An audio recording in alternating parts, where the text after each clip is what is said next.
কোরআনুল কারীমে আল্লাহ তাআলা নিজেই বলেন, দুনিয়াতে তোমরা যদি তোমাদের সন্তানদেরকে কোরআনের শিক্ষা না দাও, কোরআনের তেলাওয়াত যদি না শিখাও, আল্লাহর পরিচয়, রাসূলের পরিচয়, ইসলামের পরিচয় যদি না শিখাও, হাসরের মাঠে আল্লাহ তাআলা একদল মানুষকে জিজ্ঞাসা করবেন, তুমি কেন কোরআন পড়ো নাই? তুমি কেন ওযু শিখো নাই, গোসল শিখো নাই, নামাজ শিখো নাই? আল্লাহকে কেন তুমি চিনো নাই? রাসূলকে তুমি কেন চিনো নাই? সন্তানকে যখন আল্লাহ তাআলা জিজ্ঞেস করবেন, হাসরের মাঠে হাজার হাজার, অসংখ্য হাজার মানুষের সামনে সন্তান বলবে, আল্লাহ ইন্না আতানা সাদাতানা ওয়া কুবারানা ফাআদাল্লুনাস সাবিলা। সন্তান বলবে, আল্লাহ আতানা সাদাতানা, এটা কোরআনের আয়াত। সন্তান বলবে, আল্লাহ আমি তো বুঝতাম না কোরআনের শিক্ষা করলে কি হবে, না করলে কি হবে, এটা বোঝার মতো যোগ্যতা আমার ছিল না। আল্লাহর পরিচয় পেলে আমার কি হবে, না পেলে আমার কি হবে, নামাজ পড়লে কি হবে, না পড়লে কি হবে, ওযু গোসল শিখলে কি হবে, না শিখলে কি হবে, ওটা বোঝার মতো অনুধাবন শক্তি আমার ছিল না।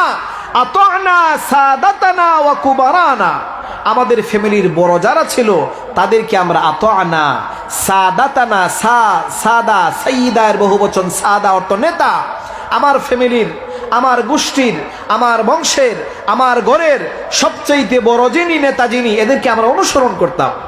তারা আমাকে কোনোদিন বলে নাই কোরআন শিখতে হবে, তারা আমাকে কোনোদিন বলে নাই তোমার পরিচয় পেতে হবে, ইসলাম শিখতে হবে, নামাজ পড়তে হবে, রোজা রাখতে হবে, নবীর প্রেম লাগবে, কোরআনের প্রেম লাগবে, এই কথাগুলি তারা আমাদেরকে কোনোদিন বলে নাই। ফাআদাল্লুনাস সাবিলা, তারা আমাদেরকে বিপদগামী করেছে, তারা আমাদেরকে পথভ্রষ্ট করেছে। আমাদের কলিজার টুকরা সন্তানগুলি, আদরের সন্তানগুলি আল্লাহর কাছে আমাদের নামে তখন অভিযোগ করবে, যেই সন্তানদের জন্য আমাদের কলিজাকে ঝাঁসরা করেছি, যেই সন্তানদের জন্য জীবনকে আমরা উজাড় করে দিয়েছি, দিনকে রাত, রাতকে দিন করে যাচ্ছি, এই সকল আদরের সন্তানেরা আল্লাহর কাছে তখন বিচার দিবি, আল্লাহ ফাআদাল্লুনাস সাবিলা, তারা আমাদেরকে বিপদগামী করেছে, তারা আমাদেরকে পথভ্রষ্ট করেছে। এটা আমার কথা নয়, আল্লাহর কথা, আল্লাহ নিজেই বলেন। আল্লাহ তাআলা বলেন, পরিস্থিতি এমন হবে, সন্তানেরা যখন দেখবে আল্লাহর পরিচয়, রাসূলের পরিচয়, কোরআনের পরিচয়, কোরআনের শিক্ষা না থাকার কারণে যখন দেখবে জাহান্নামে যেতে হয়, তখন সন্তানগুলি আল্লাহর কাছে বলবে, রব্বানা আতিহিম দি'ফাইনি মিনাল আযাবি ওয়ালআনহুম লা'নান কাবীরা। তারা বলবে, ওগো আল্লাহ, কোরআনের শিক্ষা আমরা গ্রহণ করি না, এই জন্য জাহান্নামে যাব, বাধা নাই। তোমাকে দুনিয়াতে চিনতে পারি নাই, তাই জন্য জাহান্নামে যাব, বাধা নাই। রাসূলের প্রেম বক্ষে ধারণ করতে পারি নাই, এই জন্য জাহান্নামে যাব, বাধা নাই। ওগো আল্লাহ, ইসলাম শিখি নাই, ইসলাম জানি নাই, এই জন্য জাহান্নামে যাব, বাধা নাই। তবে আল্লাহ, আমার যে আব্বা জানের কারণে, যে আম্মা জানের কারণে, যে দাদা জানের কারণে, অমুক জান তমুক জানের কারণে আমরা ইসলাম থেকে সরে গেলাম, কোরআন থেকে আমরা বঞ্চিত হলাম, হুব্বে নবী, হুব্বে প্রেম থেকে আমরা বঞ্চিত হলাম, আল্লাহর প্রেম থেকে আমরা বঞ্চিত হলাম, ইসলাম থেকে বঞ্চিত হলাম। আতিহিম দি'ফাইনি মিনাল আযাবি ওয়ালআনহুম লা'নান কাবীরা। আমাদের আদরের সন্তানগুলি বলবে, আল্লাহ, যাদের কারণে আমরা আজকে জাহান্নামে এসেছি, যাদের কারণে আজকে আমরা কষ্ট পাচ্ছি, যাদের কারণে আজকে আমরা শাস্তির যোগ্য হচ্ছি, আল্লাহ আমাকে যে পরিমাণ শাস্তি দিবে এর দ্বিগুণ শাস্তি তুমি তাদের জন্য করো যাদের কারণে আজকে আমি জাহান্নামে এসেছি। নাউযুবিল্লাহি মিন যালিক। এই জন্য নিজেরা তো অবশ্যই কোরআন শিখতে হবে, ইসলাম শিখতে হবে, কোরআনের শিক্ষায় শিক্ষিত হতে হবে। পরবর্তী প্রজন্মের জন্য, ভবিষ্যৎ সন্তানদের জন্য কোরআনের শিক্ষাকে নিশ্চিত করে যেতে হবে। পক্ষান্তরে যে সকল মানুষ নিজেদের সন্তানদেরকে কোরআনে কারিমের শিক্ষা দিবে, মুজামুল কাবীর নামক কিতাবে নবীজি সাল্লাল্লাহু আলাইহি ওয়াসাল্লাম একখানা হাদিস বলে গিয়েছেন।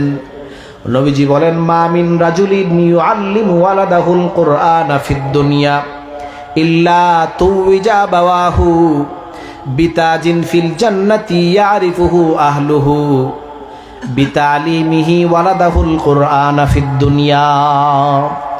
নবীজি সাল্লাল্লাহু আলাইহি ওয়াসাল্লাম বলেন, যে সকল মানুষ সন্তানদেরকে কোরআনুল কারীমের শিক্ষা দেবে, কোরআনের ইলম যাদেরকে শিখাবে, কোরআনের প্রেম যাদেরকে শিখাবে, কোরআনের মহব্বত যদি সন্তানদেরকে শিখাইতে পারো, কোরআনের ভালোবাসার তরিকা যদি সন্তানকে শিখাইতে পারো, সন্তানকে যদি কোরআনের প্রেমিক বানাইতে পারো, সন্তানটাকে যদি কোরআনের হাফেজ বানাইতে পারো, নবীজি সাল্লাল্লাহু আলাইহি ওয়াসাল্লাম বলেন, একজন হাফেজে কোরআনের বাবা মাকে, একজন আলেমে কোরআনের বাবা মাকে আল্লাহর জান্নাতে নেওয়া হবে।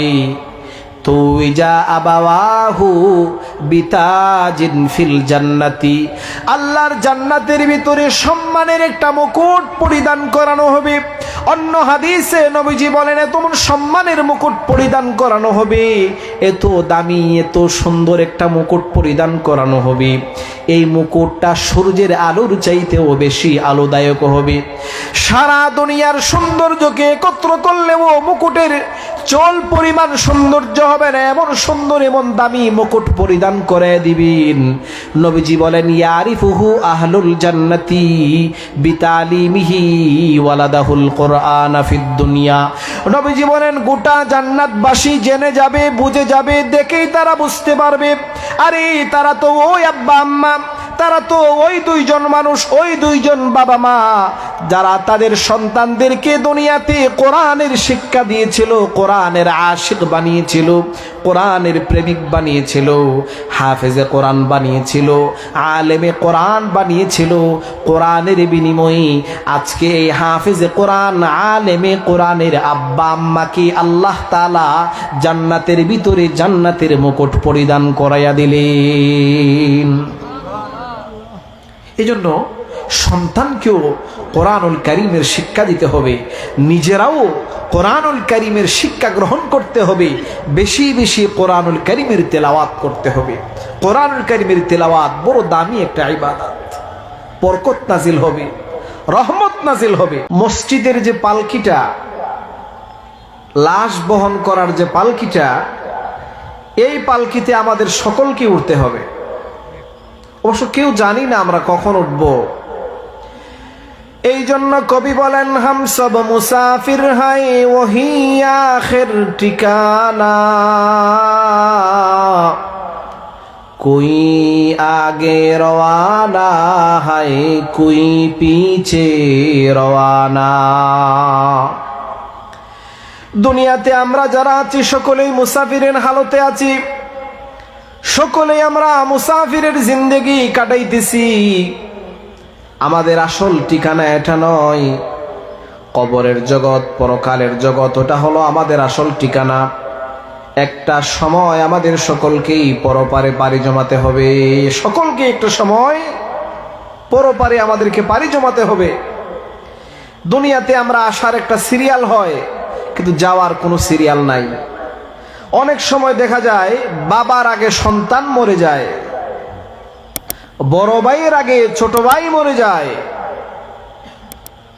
দাদার আগে নাতি মরে যায়। আমাদের কাছে কোনো সিরিয়াল নাই, আল্লাহ পাকের কাছে সিরিয়াল আছে।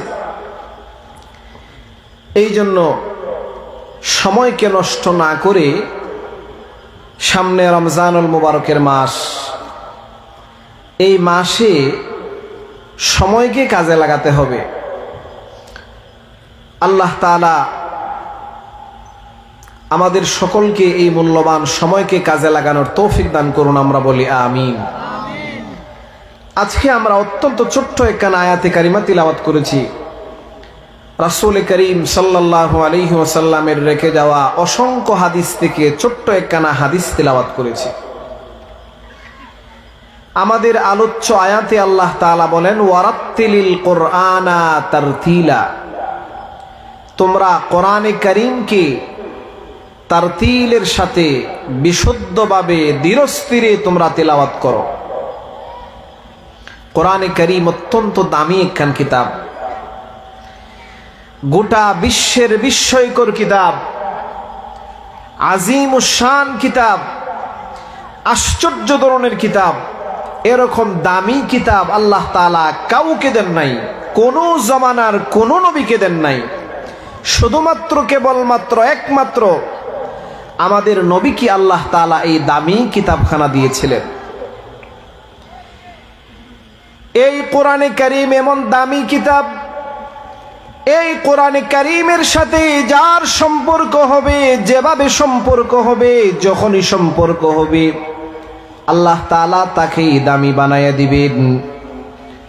কোরআনে কারীম পড়ার মাধ্যমে সম্পর্ক হোক, কোরআনকে ভালোবাসার মাধ্যমে সম্পর্ক হোক, কোরআনের পক্ষে থাকার মাধ্যমে সম্পর্ক হোক, যার সাথে যেভাবেই সম্পর্ক হবে আল্লাহ তাআলা তাকেই দামি বানায় দিবেন। কোরআনে কারীম আল্লাহর কাছে বড় দামি কিতাব। বলা হয়েছে এই কোরআনে কারীম আল্লাহর কাছ থেকে হযরত জিবরিল আমিন দুনিয়াতে আমাদের নবীজির কাছে নিয়ে এসেছিলেন। এই কারণেই আল্লাহ রাব্বুল আলামিন এই পৃথিবীর সকল ফেরেশতাদের মাঝে জিবরিল আমিনকে সবচাইতে দামি ফেরেশতা বানায় দিলেন। কেন দামি বানাইলেন? এই জিবরিল আমিনের সম্পর্ক হয়েছিল কোরআনে কারীমের সাথে। আল্লাহ তাআলা আমাদের নবীকে কোরআনে কারীম নাজিল করে শ্রেষ্ঠ নবী বানায় দিলেন। অসংখ্য নবীগণের মাঝে আল্লাহ তাআলা শুধুমাত্র কেবলমাত্র শ্রেষ্ঠ নবী আমাদের নবীকে বানাইলেন। আমাদের নবীকে ইমামুল মুরসালিন বানাইলেন। শুধুমাত্র উম্মতের নবী নয়, সমস্ত নবীদেরও নবী। কেমনে দামি বানাইলেন? কোরআনে কারীমের মাধ্যমে আল্লাহ তাআলা দামি বানাইলেন। এই কোরআনে কারীম এমন দামি একটা কিতাব।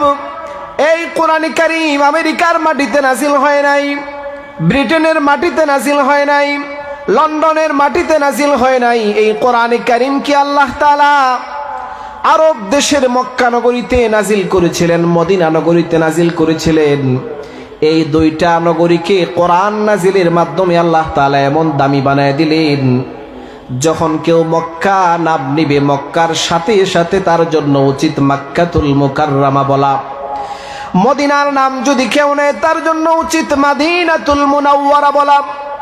এত দামি বানাইলেন আল্লাহ রাব্বুল আলামিনের কাছে। এই দুইটা শহরের চাইতে দামি কোনো শহর দুনিয়াতে নাই। আল্লাহর কাছে দুনিয়ার মাঝে যতগুলি শহর আছে সবচাইতে প্রিয় শহর এই দুইটা শহর।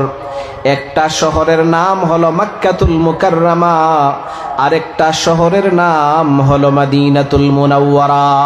কেন দামি হইল? এই দুইটা শহরে আল্লাহ তাআলা কোরআনে কারীম নাজিল করেছিলেন। এই কোরআনে কারীমের সাথে যার সম্পর্ক হবে তাকে আল্লাহ দামি বানায় দিবেন। 12টা মাসের ভিতরে রমজানুল মুবারকের মাসে আল্লাহ তাআলা লৌহে মাহফুজ থেকে দুনিয়ার আকাশে লাইলাতুল কদরে রমজানুল মুবারকের মাসে আল্লাহ তাআলা কোরআনে কারীম নাজিল করেছিলেন। এই কারণে 12টা মাসের ভিতরে বাকি 11 মাসের তুলনায় রমজানুল মুবারকের মাসটাকে আল্লাহ বড় দামি বানায় দিলেন। যার সাথে কোরআনের সম্পর্ক হবে তাকে আল্লাহ দামি বানায় দিবেন। রমজানুল মুবারকের কেমন দাম? নবীজি সাল্লাল্লাহু আলাইহি ওয়াসাল্লাম বলেন, মান মাতা রমাদানা মাতা শাহীদান। কেউ যদি রমজানুল মুবারকের ভিতরে মারা যায় আল্লাহ তাআলা তাকে শাহাদাতের মরণ দান করবেন। অন্য হাদিসে নবীজি বলেন, কেউ যদি রমজানুল মুবারকের ভিতরে মারা যায় আল্লাহ রাব্বুল আলামিন ওই গোলাম আর বান্দির কবরের আযাবকে মাফ করে দিবেন। অন্য হাদিসে নবীজি সাল্লাল্লাহু আলাইহি ওয়াসাল্লাম বলেন, কেউ যদি রমজানুল মুবারকের ভিতরে একটি মাত্র নফল বন্দেগী করে অন্য মাসে একটা ফরজ বন্দেগী করলে যেই পরিমাণ সওয়াব হয়, রমজানুল মুবারকের ভিতরে একটা নফল বন্দেগী করলে আল্লাহ তাআলা তার আমলনামায় অন্য মাসে ফরজ বন্দেগীর সওয়াব দান করবেন। নবীজি সাল্লাল্লাহু আলাইহি ওয়াসাল্লাম বলেন, কেউ যদি রমজানুল মুবারকের ভিতরে একটা ফরজ বন্দেগী পালন করে, একটা ফরজ ইবাদত যদি পালন করে, অন্য মাসে 70টা ফরজ বন্দেগী পালন করলে যেই পরিমাণ সওয়াব হয়, রমজানুল মুবারকের ভিতরে শুধুমাত্র কেবলমাত্র একটি ফরজ বন্দেগী করলে আল্লাহ রাব্বুল আলামিন তার আমলনামায় ওই পরিমাণ সওয়াব দিয়া দিবেন। শুধু তা না, আল্লাহ রাব্বুল আলামিন কোরআনে কারিমে নিজেই বলে দিয়েছেন, এই রমজানুল মুবারকের ভিতরে যেই রাতে আমি আল্লাহ কোরআন নাজিল করেছিলাম, ওই রাতটাকে আল্লাহ তাআলা এমন দামি বানাইলেন। আল্লাহ তাআলা বলেন খায়রুম মিন আলফি শাহর। আল্লাহ তাআলা বলেন, কেউ যদি শবে কদর, যে রাত, যেই রাতে কোরআন নাজিল হয়েছিল লৌহে মাহফুজ থেকে দুনিয়ার আকাশে, আল্লাহ তাআলা নিজেই বলেছেন, দুনিয়ার কোনো গোলাম, দুনিয়ার কোনো বান্দি যদি ওই রাতের ফজিলত হাসিল করতে পারে, ওই রাতের মর্যাদা, ওই রাতের মাহাত্ম্য, ওই রাতের বরকত, ওই রাতের ফজিলত যদি হাসিল করতে পারে, 1000 মাস নফল বন্দেগী করলে যেই পরিমাণ সওয়াব হয়, শুধুমাত্র ওই রাতে নফল বন্দেগী করলে আল্লাহ তাআলা 1000 মাস নফল বন্দেগী করলে যেই পরিমাণ সওয়াব হয়, এর চাইতেও বেশি সওয়াব আল্লাহ তাআলা তার আমলনামায় দান করবেন। কেন দান করবেন? কোরআনে কারিমের খাতিরে, কোরআনে কারিমের কারণে, কোরআনে কারিমের মাধ্যমে। এই জন্য কোরআনে কারিমের সাথে যার সম্পর্ক হবে তাকে আল্লাহ দামি বানিয়ে দিবেন। কোরআনে কারিম আল্লাহ তাআলা কেন নাজিল করলেন? কোরআনে কারিম আল্লাহ রাব্বুল আলামিন নাজিল করলেন কোরআনে কারিম তেলাওয়াত করার জন্য, কোরআনে কারিম দিয়ে আমল করার জন্য আল্লাহ তাআলা কোরআনে কারিম নাজিল করলেন। কোরআন, কোরআন শব্দের অর্থই হচ্ছে পঠিতব্য। আজকের বিজ্ঞানীরা বলছেন, দুনিয়ার মাঝে সবচাইতে বেশি যেই বইখানা পড়া হয়েছে, যেই কিতাবটি পড়া হয়েছে, ওই কিতাবের নাম হলো কোরআনুল কারীম। কোরআনুল কারীমের চাইতে বেশি পড়া হয়েছে, পাঠ করা হয়েছে এমন কোন কিতাব দুনিয়াতে রচয়িত হয় নাই। সুবহানাল্লাহ। কোরআনে কারীম এমন দামি কিতাব, কোরআনে কারীম এমন দামি কিতাব, কোরআনে কারীম পড়তে হবে। কোরআনে কারীম সম্পর্কে আজকে এক শ্রেণীর ভাইয়েরা বলেন, কোরআন বুঝে পড়তে হবে, না বুঝে পড়লে কোনো সওয়াব নাই। মিথ্যে কথা। কোরআন বুঝে পড়লে তো অবশ্যই সওয়াব হবে, না বুঝে পড়লেও কোরআন সওয়াব হবে। বুঝে পড়লেও সওয়াব হবে, না বুঝে পড়লেও সওয়াব হবে, তবে বিশুদ্ধ করে কোরআনে কারীম পড়তে হবে। বুঝে বুঝে, অর্থ বুঝে কোরআন পড়া শর্ত নয়, তবে বিশুদ্ধ করে কোরআন কারীম তেলাওয়াত করা শর্ত। বিশুদ্ধ করে কোরআনুল কারীম তেলাওয়াত করতে হবে, বল তেলাওয়াত করলে হবে না। নবীজি সাল্লাল্লাহু আলাইহি ওয়াসাল্লাম বলেন, শুনো, মান ক্বারা হারফান মিন কিতাবিল্লাহি ফালাহু হাসানা ওয়াল হাসানাতু বিআশরি আমসালিহা লা আকুলু আলিফ লাম মিম হারফুন ওয়ালাকিন আলিফুন হারফুন ওয়া লামুন হারফুন ওয়া মিমুন হারফুন। নবীজি সাল্লাল্লাহু আলাইহি ওয়াসাল্লাম বলেন, কোরআনে কারীম এমন একখান কিতাব, এই কোরআনে কারীমের প্রতিটা আয়াত হলো কালামুল্লাহ, কোরআনুল কারীমের প্রতিটা শব্দ হলো কালামুল্লাহ, কোরআনুল কারীমের প্রতিটা অক্ষর হলো কালামুল্লাহ। কালামুল্লাহ মানে হলো আল্লাহর কথা। কালামুল্লাহ আল্লাহর কথা, আল্লাহর কুদরতি জবান থেকে এই কথাগুলি বের হয়েছে, এটাকে বলা হয় কালামুল্লাহ। হযরত রাসূল করিম সাল্লাল্লাহু আলাইহি ওয়াসাল্লাম বলেন, কেউ যদি কোরআনুল কারীমের একটি অক্ষর তিলাওয়াত করে, মান ক্বারা হারফান মিন কিতাবিল্লাহ, শুধুমাত্র কেবলমাত্র একটি অক্ষর যদি কেউ তিলাওয়াত করে, আল্লাহ রাব্বুল আলামিন ওই বান্দা বান্দির আমলনামায় 10টি সওয়াব দান করবেন। নবীজি সাল্লাল্লাহু আলাইহি ওয়াসাল্লাম বলেন, কেউ যদি সূরাতুল বাকারার শুরুতে যে আলিফ লাম মিম রয়েছে, নবীজি বলেন, আমি নবী বলি না আলিফ লাম মিম হারফুন, এই সবগুলো মিলে একটা অক্ষর হয়েছে, আমি নবী বলি না। নবীজি বলেন, বরং আলিফ একটা অক্ষর, লাম একটা অক্ষর, মিম একটা অক্ষর। নবীজি বুঝাইতে চান, কেউ যদি সূরাতুল বাকারার প্রথম অংশ আলিফ লাম মিম যদি কেউ তেলাওয়াত করে, আল্লাহ রাব্বুল আলামিন তার আমলনামায় 30টা নেকি দান করে দিবেন। হযরত মুহাদ্দিসিনে কেরাম বলেন, এই যে সূরাতুল বাকারা এবং অন্যান্য সূরার শুরুতে হুরুফে মুকাত্তাআত গুলি আলিফ লাম মিম, আলিফ লাম মিম রা, ইয়াসিন, কাফ হা ইয়া আইন সাদ, এগুলির অর্থ আল্লাহ রাব্বুল আলামিন ব্যতীত কেউ জানে না। নবীজি বলেন, ওইগুলি পড়লেও সওয়াব দেওয়া হবে। এতে প্রমাণ হয় কোরআন বুঝে পড়া জরুরি নয়, তবে বিশুদ্ধ করে পড়া জরুরি। বিশুদ্ধ করে পড়তে হবে, বল পড়লে হবে না। নবীজি সাল্লাল্লাহু আলাইহি ওয়াসাল্লাম বলেন, রুব্বা কারিন ইয়াকরাউল কুরআনা ওয়াল কুরআনু ইয়ালআনুহু। নবীজি সাল্লাল্লাহু আলাইহি ওয়াসাল্লাম বলেন, অনেক কোরআনের পাঠক আছেন এমন, তারা কোরআন পাঠ করেন, কোরআন তেলাওয়াত করেন, কোরআন পড়েন, অথচ আল্লাহর কোরআন তাদেরকে অভিশাপ দেয়। কেন অভিশাপ দেয়? এই জন্য অভিশাপ দেয়, তিনি শুদ্ধ করে কোরআন পড়েন না, ভুল কোরআন পড়েন। এই কারণে কালামুল্লাহ, আল্লাহর কোরআন তাদেরকে অভিশাপ দেয়। অর্থ না বুঝে পড়লে কোরআন অভিশাপ দেয় না, তবে বিশুদ্ধ না করে পড়লে কোরআন অভিশাপ দিবে। এই জন্য অর্থ বুঝে পড়া জরুরি নয়, তবে বিশুদ্ধ করে পড়তে হবে। আজকাল আমাদের কোরআনে কারীম বিশুদ্ধ আছে কিনা এদিকে আমাদের কোনো ভ্রুক্ষেপ নাই। আমাদের সন্তানদেরকে আমরা কোরআনে কারীম বিশুদ্ধ করে শেখাচ্ছি কিনা এদিকে আমাদের কোনো ভ্রুক্ষেপ নাই। নিজেদেরকেও শিখতে হবে, সন্তানদেরকেও শেখাতে হবে। ভবিষ্যৎ প্রজন্মে কোরআনের সাথে আছে কিনা সেটা নিশ্চিত করতে হবে। এই জন্য কোরআনে কারীমকে সঙ্গ দিতে হবে, কোরআনে কারীমকে ভালোবাসতে হবে, কলিজার ভিতরে কোরআনে কারীমকে জায়গা করে দিতে হবে। কোরআনে কারীম এমন কিতাব, নবীজি সাল্লাল্লাহু আলাইহি ওয়াসাল্লাম বলেন, ইন্নাল্লাযী লাইসা ফি জাওফিহি শাইউম মিনাল কুরআন কাল বাইতিল খারিবি। নবীজি সাল্লাল্লাহু আলাইহি ওয়াসাল্লাম বলেন, যেই কলিজার ভিতরে কোরআন নাই, যেই অন্তরের ভিতরে কোরআন নাই, যেই দিলের ভিতরে কোরআন নাই, কাল বাইতিল খারিবি, ওই অন্তরটা হলো একটা শূন্য ঘরের মতো, খালি ঘরের মতো। হযরত মুহাদ্দিসিনে কেরাম বলেন, নবীজি কি বুঝাইতে চাইলেন?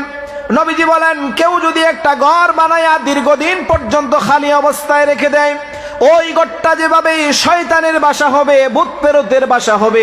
কোন অন্তরের ভিতরে যদি কোরআনের শিক্ষা না থাকে, কোরআনের আজমত না থাকে, কোরআনের মহব্বত, কোরআনের ভালোবাসা, কোরআনের প্রেম, কোরআনের ইশক যদি না থাকে, ওই অন্তরটাও শয়তানের বাসা হইয়া যায়। শয়তান যদি কাহার অন্তরের ভিতরে ঢুইকা যায়, ওই অন্তরে কোনোদিন ভালো মন্ত্রণা দিবে না, সব সময় কুমন্ত্রণা দিবে। কিভাবে নামাজ পরিত্যাগ করা যায়, কিভাবে রোজা ছেড়ে দেওয়া যায়, কিভাবে জিনার দিকে যাওয়া যায়, কিভাবে সুদের দিকে, ঘুষের দিকে, গুনাহের দিকে, নাফরমানির দিকে যাওয়া যায়, এই ধরনের কুমন্ত্রণা দিবে। পক্ষান্তরে যারা কোরআনকে সঙ্গ দিবে, কোরআনকে যারা ভালোবাসবে, কোরআনকে যারা অনুসরণ করবে, কোরআনকে যারা শিক্ষা করবে, নবীজি সাল্লাল্লাহু আলাইহি ওয়াসাল্লাম বলেন, আল কুরআনু শাফিউন ওয়া মুশাফফাউন ওয়া মাহিল্লুন মুসাদ্দাকুন মান জাআলাহু আমামাহু কাদাহু ইলাল জান্নাতি ওয়া মান জাআলাহু খালফা যহরিহি সাকাতাহু ইলান নার। নবীজি বলেন, শোনো আমার উম্মতেরা, কোরআনুল কারীম এমন একখান কিতাব, এমন দামি কিতাব, এমন সম্মানিত কিতাব, এমন মুআজ্জাজ কিতাব, এমন দামি কিতাব, আল্লাহর কাছে এমন প্রিয় কিতাব। কোরআনে কারীম কিয়ামতের দিন সুপারিশ করবে। মুসলিম শরীফের হাদিসে নবীজি সাল্লাল্লাহু আলাইহি ওয়াসাল্লাম বলেন, ইকরাউল কুরআন, প্রতিটা ঘরে ঘরে কোরআনে কারীম তেলাওয়াত করো, জনে জনে কোরআনে কারীম তেলাওয়াত করো। ফাইন্নাহু ইয়াতি ইয়াউমাল কিয়ামাতি শাফিআন লিআসহাবিহি। কোরআনে কারীম যদি তেলাওয়াত করতে পারো, এই কোরআনে কারীম কিয়ামতের দিন তোমার জন্য সুপারিশ করবে। কোরআনুল কারীম যারাই কোরআনের পক্ষে থাকবে, তাদের জন্য কোরআনে কারীম কিয়ামতের দিন সুপারিশ করবে। নবীজি সাল্লাল্লাহু আলাইহি ওয়াসাল্লাম বলেন, ওয়াল কুরআনু শাফিউন মুশাফফাউন। কোরআনুল কারীম এমন সুপারিশকারী আল্লাহর কাছে, এমন ভাবে সুপারিশ করবে, মুশাফফাউন, কোরআনুল কারীমের সুপারিশ আল্লাহ তাআলা মেনে নেবেন। ওয়া মুশাফফাউন, কোরআনুল কারীমের সুপারিশ আল্লাহ তাআলা মেনে নেবেন। ওয়া মাহিল্লুন মুসাদ্দাকুন, কোরআনুল কারীম আল্লাহর সাথে বিতর্ক করবে। কোরআনে কারীম বলবে, আল্লাহ আমি যদি তোমার কালামের অংশ হইয়া থাকি, আমি যদি তোমার কালাম হইয়া থাকি, আমি যদি তোমার নাজিল করা কোরআন হইয়া থাকি, আমাকে যারা যারা তেলাওয়াত করেছিল, সম্মান করেছিল, মহব্বত করেছিল, ওগো আল্লাহ তাদেরকে তুমি জাহান্নামের ভিতরে দিও না। কোরআনুল কারীম কিয়ামতের দিন আল্লাহর সাথে বিতর্ক করবে। ওয়া মাহিল্লুন মুসাদ্দাকুন, কোরআনুল কারীম আল্লাহর সাথে বিতর্ক করবে, এমন ভাবে বিতর্ক করবে, মুসাদ্দাকুন, আল্লাহ তাআলা কোরআনুল কারীমের বিতর্ককে আল্লাহ তাআলা মেনে নেবেন। নবীজি সাল্লাল্লাহু আলাইহি ওয়াসাল্লাম বলেন, মান জাআলাহু আমামাহু কাদাহু ইলাল জান্নাতি, যে ব্যক্তি সব সময় কোরআনকে ফলো করবে, কোরআনকে সামনে রাখবে, কোরআনকে মেনে চলবে, কোরআনের কথা শুনবে, কোরআনকে ভালোবাসবে, কোরআনের পক্ষে থাকবে, কোরআনের সঙ্গ দিবে, নবীজি বলেন কাদাহু ইলাল জান্নাতি, কিয়ামতের দিন ওই কোরআনুল কারীম তাকে আল্লাহর জান্নাতে নিয়ে যাবে। কোরআনের পক্ষে যদি কেউ থাকে, কোরআন যদি কেউ তেলাওয়াত করে, কোরআনকে যদি ভালোবাসে, ওই কোরআন তাকে আল্লাহর জান্নাতে নিয়ে যাবে। ওয়ামান জাআলাহু খালফা যাহরিহি, পক্ষান্তরে যারা কোরআনকে পেছনে ফেলে দিবে, কোরআনুল কারীমকে কোনো পরোয়া করবে না, কোরআনুল কারীমকে ভালোবাসবে না, কোরআনুল কারীমকে শ্রদ্ধা করবে না, কোরআনুল কারীমকে নিজেকে যারা, কোরআনুল কারীমকে যারা পছন্দ করবে না, কোরআনের সামনে যারা নমনীয় হবে না, নবীজি সাল্লাল্লাহু আলাইহি ওয়াসাল্লাম বলেন সাকাতাহু ইলান নার, কিয়ামতের দিন আল্লাহর কোরআন তাদেরকে গার ধরে আল্লাহর জাহান্নামে ফেলে দিবে। এই জন্য কোরআনুল কারীম পড়তে হবে, কোরআনুল কারীমের সাথে থাকতে হবে, কোরআনকে ভালোবাসতে হবে, কোরআনকে মহব্বত করতে হবে। একটা সময় ছিল, আজ থেকে আমিও ছোটবেলায় দেখেছি, মায়েরা বোনেরা ঘুম থেকে উঠে সবার আগে কোরআনুল কারীম তেলাওয়াত করতেন, তারপর চুলায় আগুন দিতেন। মাগরিবের নামাজের পরে সর্বপ্রথম কোরআন তেলাওয়াত করতেন, তারপর চুলায় আগুন দিতেন, রাতের কাজ শুরু করতেন। আর এখন এমন একটা সময় আমরা এসেছি, এমন এক যুগ সন্ধিক্ষণে আমরা উপনীত হয়েছি, আমাদের সকাল শুরু হয় মোবাইলের আওয়াজ দিয়া, গানের আওয়াজ দিয়া, টেলিভিশনের আওয়াজ দিয়া, আমাদের রাত শুরু হয় বিভিন্ন ধরনের বাজনা দিয়া, মোবাইলের রিংটোন দিয়া, ডোল ডপকি ইত্যাদির বাজনা দিয়া আমাদের সন্ধ্যা শুরু হয়, রাত শুরু হয়, কোরআনুল কারীমের তিলাওয়াত নাই। অথচ নবীজি সাল্লাল্লাহু আলাইহি ওয়াসাল্লাম বলেন মান ক্বারা সূরাতাল ইয়াসিন ফি সাদরিন নাহার কুদিয়াত লাহু হাওয়াইজুহু কুল্লুহা।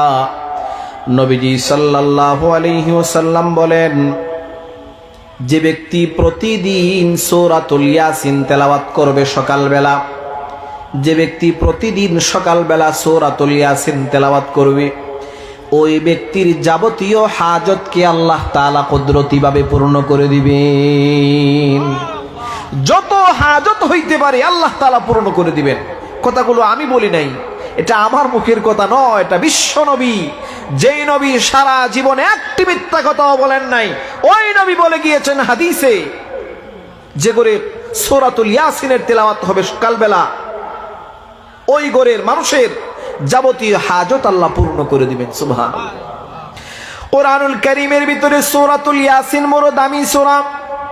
নবীজি সাল্লাল্লাহু আলাইহি ওয়াসাল্লাম বলেন ইন্না লিকুল্লি শাইইন কালবান ওয়া কালবুল কুরআনি সূরাতুল ইয়াসিন। নবীজি বলেন প্রতিটা জিনিসের একটা কলব আছে, আত্মা আছে, আর কোরআনুল কারীমের কলব হলো সূরাতুল ইয়াসিন। সূরাতুল ইয়াসিন বড় দামি সূরা। অন্য হাদিসে নবীজি বলেন কেউ যদি একবার যদি সূরাতুল ইয়াসিনের তেলাওয়াত করে, কোরআনুল কারীমকে 10 বার তেলাওয়াত করলে যেই পরিমাণ সওয়াব হবে আল্লাহ তাআলা তার আমলনামায় ওই পরিমাণ সওয়াব দান করবেন। তাফসীরুল জালালাইনের হাশিয়ায় বলা হয়েছে, নবীজি সাল্লাল্লাহু আলাইহি ওয়াসাল্লাম বলেন ইকরাউ আলা মাউতাকুম সূরাতাল ইয়াসিন, তোমাদের মৃত ব্যক্তির কাছে তোমরা সূরাতুল ইয়াসিন তেলাওয়াত করো। নবীজি সাল্লাল্লাহু আলাইহি ওয়াসাল্লাম বলেন কোথাও যদি কোনো মৃত ব্যক্তির পাশে বসে যদি সূরাতুল ইয়াসিন তেলাওয়াত করা হয়, সূরাতুল ইয়াসিনের ভিতরে যতটা অক্ষর রয়েছে ওই পরিমাণ রহমতের ফেরেশতা আল্লাহ তাআলা মৃত ব্যক্তির কাছে পাঠিয়ে দিবেন। মৃত ব্যক্তির প্রতিটা পদক্ষেপে এই ফেরেশতারা শরীক থাকবেন। মৃত ব্যক্তির গোসলও ফেরেশতারা থাকবেন, মৃত ব্যক্তির কাফন দাফনে থাকবেন, মৃত ব্যক্তির জানাজায় থাকবেন, মৃত ব্যক্তির যত কাজ থাকবে সকল কাজে আল্লাহর ফেরেশতারা সঙ্গ দিবেন। এই জন্য সূরাতুল ইয়াসিন পড়তে হবে। অন্য হাদিসে নবীজি সাল্লাল্লাহু আলাইহি ওয়াসাল্লাম বলেন, মান ক্বারাআ সূরাতাল ইয়াসিন ফি কুল্লি লাইলা মাতা শাহীদান। নবীজি বলেন, কেউ যদি প্রতি রাতে সূরাতুল ইয়াসিন তেলাওয়াতের অভ্যাস যদি করতে পারে, ওই ব্যক্তির যখন মরণ হবে আল্লাহ তাআলা ওই ব্যক্তিকে শাহাদাতের মর্যাদা দান করবেন, ওই ব্যক্তি শহীদি মরণ লাভ করবে। আজকে আমরা সূরাতুল ইয়াসিন পড়ি না, আরে বড় দামি একখান সূরা, অত্যন্ত দামি একটি সূরা, নাম হলো সূরাতুল ইয়াসিন। কোরআনুল কারীমের তেলাওয়াত নাই, সূরাতুল ইয়াসিন পড়বে কোথা থেকে?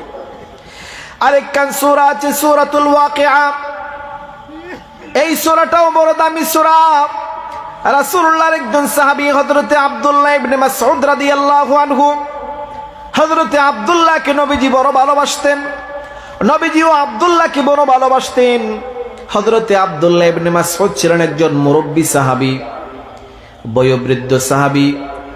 নবীজির ইন্তেকালের পরে হযরতে আব্দুল্লাহ যখন অসুস্থ হয়ে গেলেন, মুমূর্ষ অবস্থায়, নবীজি তখন দুনিয়াতে নাই। মুসলিম জাহানের খলিফা তখন হযরতে উসমান গনি। হযরতে উসমান গনি খবর পেলেন আব্দুল্লাহ অসুস্থ, মারা যাবেন, ইন্তেকাল করবেন মুমূর্ষ অবস্থায়। মুসলিম জাহানের তৃতীয় খলিফা হযরতে উসমান আব্দুল্লাহ ইবনে মাসউদের বাসায় গেলেন, দেখতে গিয়ে আব্দুল্লাহকে বললেন, আব্দুল্লাহ, আমি উসমান হিসেবে তোমার বাসায় আসি নাই, আমি বিশ্বনবীর তৃতীয় খলিফা হিসেবে তোমার বাসায় তোমাকে দেখতে এসেছি। আমি জানি নবীজি তোমাকে খুব বেশি ভালোবাসতেন, তুমিও নবীজিকে বড় ভালোবাসতে। আজকে নবীজি যদি দুনিয়াতে থাকতেন, নবীজিও তোমাকে দেখতে আসতেন। নবীজি দুনিয়াতে নাই, এই জন্য আমি তোমাকে দেখতে আসলাম। হে আব্দুল্লাহ, তুমি বলো, মা তাশতাহি, এই মরণের সময় তোমার কি মনে চায়, তোমার কি আকাঙ্ক্ষা? মুমূর্ষ ব্যক্তিদেরকে আমরা বলি না, তোমার কি মনে চায় বলো? হযরতে উসমান গিয়ে বললেন, মা তাশতাহি, তোমার কি মনে চায়? হযরতে আব্দুল্লাহ বলেন, এই মুহূর্তে রহমতে রব্বি, আমার রবের রহমত ছাড়া আমি আর কিছু চাই না। হযরতে উসমান বলেন, মা তাশতাকি, তুমি যে বড্ড সুস্থ হয়ে পড়ে আছো বিছানায়, এর উপর তোমার কোনো অভিযোগ আছে কিনা, তোমার কোনো কষ্ট হচ্ছে কিনা? হযরতে আব্দুল্লাহ বলেন, জুনুবি, এই মুহূর্তে কষ্টের কারণ হলো আমার সারা জীবনের গুনাহগুলোর কথা আমি মনে করি। হযরতে উসমান বলেন, শোনো, তুমি যদি চাও আমি রাষ্ট্রীয়ভাবে একজন ডাক্তার তোমার কাছে আমি পাঠাতে পারি, এই ডাক্তার তোমাকে পরীক্ষা নিরীক্ষা করে দেখবেন। হযরতে আব্দুল্লাহ ইবনে মাসউদ বলেন, আমরাদানি আত-তাবিবুল হাকীকিয়্যু। হযরতে উসমান যখন বললেন, আমি কি তোমাকে রাষ্ট্রের সবচেয়ে বড় ডাক্তার পাঠাবো তোমাকে দেখার জন্য? হযরতে আব্দুল্লাহ বলেন, তুমি কোন ডাক্তারকে পাঠাবে? সবচাইতে বড় ডাক্তার যিনি, সবচাইতে হাকীকি ডাক্তার যিনি, তিনি আমাকে অসুস্থ বানিয়েছেন, আপনি কোন ডাক্তারকে পাঠাবেন? এবার মুসলিম জাহানের তৃতীয় খলিফা হযরতে উসমান বললেন, শুনেন, আমি জানি আপনার কোনো ছেলে সন্তান নাই, আপনার কয়েকজন কন্যা সন্তান রয়েছেন। আপনি যদি চান, আমি একজন খলিফা হিসেবে এসেছি, আমি রাষ্ট্রীয়ভাবে কিছু টাকা পয়সা, কিছু স্বর্ণ মুদ্রা আপনাকে দিয়ে যেতে চাই, যেটা আপনার ইন্তেকালের পরে আপনার কন্যা সন্তানদের বড় কাজে আসবে। তখন হযরতে আব্দুল্লাহ ইবনে মাসউদ বলেছিলেন, না, এসবের আমার কোনো প্রয়োজন নাই। আমি নবীজি সাল্লাল্লাহু আলাইহি ওয়াসাল্লামের পবিত্র জবানে আমার নিজ কানে শুনেছি, নবীজি সাল্লাল্লাহু আলাইহি ওয়াসাল্লাম বলেন, মান কারাআ সূরাতাল ওয়াকিআতি ফি কুল্লি লাইলাতিন লাম তুসিবহু ফাকাতুন আবাদান। হযরতে আব্দুল্লাহ বলেন, শুনেন মুসলিম জাহানের খলিফা, আপনি আমাকে যে প্রস্তাব দিয়েছেন আমি এই প্রস্তাব মানি না। কেন মানি না? কারণ আমি নবীজির পবিত্র জবানে আমার নিজ কানে শুনেছি, নবীজি বলেছেন, যেই ঘরে প্রতি রাতে সূরাতুল ওয়াকিআর তিলাওয়াত হয়, লাম তুসিবহু ফাকাতুন আবাদান, ওই ঘরের মানুষদেরকে কোনোদিন দারিদ্রতা স্পর্শ করবে না, ওই ঘরে কোনোদিন অভাব আসবে না, ওই ঘরে কোনোদিন মুসিবত আসবে না, পেরেশানি আসবে না, বিপদ আপদ আসবে না, ওই ঘরের মানুষগুলি কোনোদিন কষ্টে নিপতিত হবে না, ওই ঘরে কোনো ঝামেলা তৈরি হবে না, ওই ঘরের ভিতরে কোনোদিন কোনো ধরনের পেরেশানি হবে না। আমি বিশ্ব নবীর কণ্ঠে শুনেছি, নবীজির পবিত্র জবান থেকে আমি শুনেছি, নবীজি মিথ্যে কথা বলেন নাই। আমি আমার প্রতিটা কন্যাকে আমি সূরাতুল ওয়াকিয়ার তিলাওয়াতের জন্য ওসিয়ত আর নসিহত করে গিয়েছি। আমি তাদেরকে গুরুত্বের সাথে বলেছি, তোমরা প্রতি রাতে সূরাতুল ওয়াকিয়া তিলাওয়াত করবে। অবশ্যই আমার মেয়েরা প্রতি রাতে সূরাতুল ওয়াকিয়া তিলাওয়াত করে, কাজেই তাদের অভাব হবে না, রাষ্ট্রীয় টাকা পয়সার আমার কোনো প্রয়োজন নাই। সুবহানাল্লাহ। আজকে আমরা কোথায়? তারা কোথায় আজকে, আর আমরা কোথায়? আমরা আজকে আমাদের করে তিলাওয়াত নাই, আমাদের আছে মোবাইল, আমাদের আছে ফেসবুক, আমাদের আছে আরো বিভিন্ন কত কিছু। কোরআনকে সময় দেওয়ার মতো সময় আমাদের হাতে নাই। অথচ নবীজি সাল্লাল্লাহু আলাইহি ওয়াসাল্লাম বলেন, ইদা আহাব্বা আহাদুকুম আইয়ুহাদ্দিসা রাব্বাহু ফালইয়াকরাইল কুরআন। নবীজি বলেন, তোমাদের কেউ যদি তোমাদের কলিজার কথাগুলি আল্লাহর সাথে বলতে চাও, তোমাদের দিলের কথা যদি তোমরা আল্লাহর কাছে একান্তে খুলে বলতে চাও, ফালইয়াকরাইল কুরআন, সেজন্য আল্লাহর কোরআনুল কারীম তেলাওয়াত করে। আজকে আমরা কোরআনুল কারীম তেলাওয়াত করি না। রাসূল করিম সাল্লাল্লাহু আলাইহি ওয়াসাল্লাম তিরমিজি শরীফের হাদিসে বলেছেন, সূরাতুল হাশরের শেষের 3টা আয়াত কেউ যদি ফজরের নামাজের পরে 3 বার আউযু বিল্লাহিস সামিউল আলিম মিনাশ শাইতানির রাজিম 3 বার পরে সূরাতুল হাশরের শেষের 3টা আয়াত তিলাওয়াত করে, হুয়াল্লাহুল্লাযী লা ইলাহা ইল্লাহু, অনেকেই হয়তো মুখস্থ পারেন, এই 3টা আয়াত যদি কেউ তেলাওয়াত করে, ফজরের পরে যদি তেলাওয়াত করে, আল্লাহ তাআলা ওই বান্দাবান্দির জন্য 70,000 ফেরেশতা নিযুক্ত করে দিবেন। তারা মাগরিব পর্যন্ত তাদের জন্য আল্লাহর কাছে মাগফিরাতের দোয়া করবে। কেউ যদি মাগরিবের পরে তিলাওয়াত করে, আল্লাহ তাআলা সারা রাত তাদের জন্য 70,000 ফেরেশতা নিযুক্ত করে দিবেন। তারা একেবারে ফজর পর্যন্ত এই গোলাম বান্দির জন্য আল্লাহর কাছে মাগফিরাত কামনা করবে। নবীজি সাল্লাল্লাহু আলাইহি ওয়াসাল্লাম অন্য একখান হাদিসে বলেন, মান ক্বারা আয়াতাল কুরসি দুবুরা কুল্লি সালাতিন মাকতুবাতিন লাম ইয়ামনাহু মিন দুখুলিল জান্নাতি ইল্লা আইয়ামুতা। নবীজি বলেন, কেউ যদি দৈনন্দিন 5 ওয়াক্ত ফরজ নামাজ যদি ঠিকঠাক মতো আদায় করি, আর ফরজ নামাজের পরে যদি আয়াতুল কুরসি যদি কেউ তেলাওয়াত করে, আল্লাহু লা ইলাহা ইল্লা হুয়াল হাইয়ুল কাইয়্যুম, এই আয়াতগুলো যদি কেউ তেলাওয়াত করে, নবীজি সাল্লাল্লাহু আলাইহি ওয়াসাল্লাম বলেন, ওই ব্যক্তির জান্নাতে যাওয়ার বাকি শুধুমাত্র তার মউত, মরবে আর আল্লাহর জান্নাতে যাইবে। সুবহানাল্লাহ। লা লাম ইয়ামনাহু মিন দুখুলিল জান্নাতি, কেউ তাকে আল্লাহর জান্নাতে যাইতে বাধা দিতে পারবে না, ইল্লা আইয়ামুতা, তবে তাকে বাধা দিচ্ছে মরণটা, সে মরতে পারছে না আর আল্লাহর জান্নাতে যাইতে পারছে না, মরবে আর আল্লাহর জান্নাতে যাইবে। এগুলি আমার কথা নয়, এগুলি ওই নবী বলে গিয়েছেন, যেই নবী সারা জীবনে একটি মিথ্যা কথাও বলেন নাই। এই কোরআনুল কারীমের তেলাওয়াত বড় দামি ইবাদত। আজকে আমরা কোরআনুল কারীম তেলাওয়াত করি না। বুখারীর হাদিসে এসেছে, নবীজি সাল্লাল্লাহু আলাইহি ওয়াসাল্লামের একজন সাহাবী হযরতে উসাইদ ইবনে হুদাইর রাতের বেলা তার ঘরে একদিন সূরাতুল বাকারা তেলাওয়াত করছিলেন। হযরতে উসাইদ, বর্ণনাতে পাওয়া যায়, হযরতে উসাইদ ইবনে হুদাইর যেই মাত্র সূরাতুল বাকারা তেলাওয়াত করলেন, তেলাওয়াত করতে আরম্ভ করলেন, অমনি করে দেখতে পেলেন হযরতে উসাইদ ইবনে হুদাইরের ঘরের ভিতরে একটা গুড়া ছিল বাঁধা।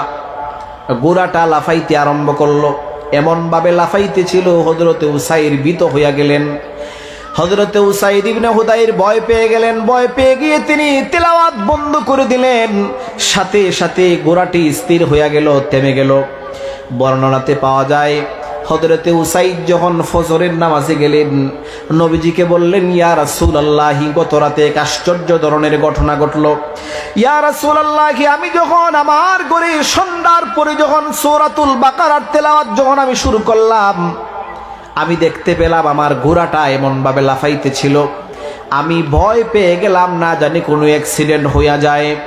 নবীজি বলেন, উসাইদ তুমি কেন তেলাওয়াত বন্ধ করলে? হযরত উসাইদ বলেন, ইয়া রাসূলুল্লাহ, আমার বড় ভয় হচ্ছিল, ঘোড়াটির পাশে আমার ছোট্ট একটা সন্তান ছিল, আমার মনে হলো আমার সন্তানকে কোনো আঘাত করে কিনা, এই জন্য ভীত হইয়া আমি তেলাওয়াত বন্ধ করলাম। নবীজি বলেন, উসাইদ ইবনে হুদাইর, তুমি তো জানো না আমি তো নবী, আমি যা জানি তুমি জানো না, আমি নবী তুমি নবী নয়, আমি যা দেখি তুমি তা দেখো না। তুমি যখন সূরাতুল বাকারার তেলাওয়াত যখন মাগরিবের নামাজের পরে তোমার ঘরে যখন আরম্ভ করলি, তোমার তেলাওয়াতে আল্লাহ রাব্বুল আলামিন খুশি হইয়া রহমত আর বরকতের ফেরেশতা তোমার ঘরে আল্লাহ পাঠিয়ে দিলেন। ফেরেশতাদেরকে দেখে তোমার ঘোড়াটা লাফাইতেছিল।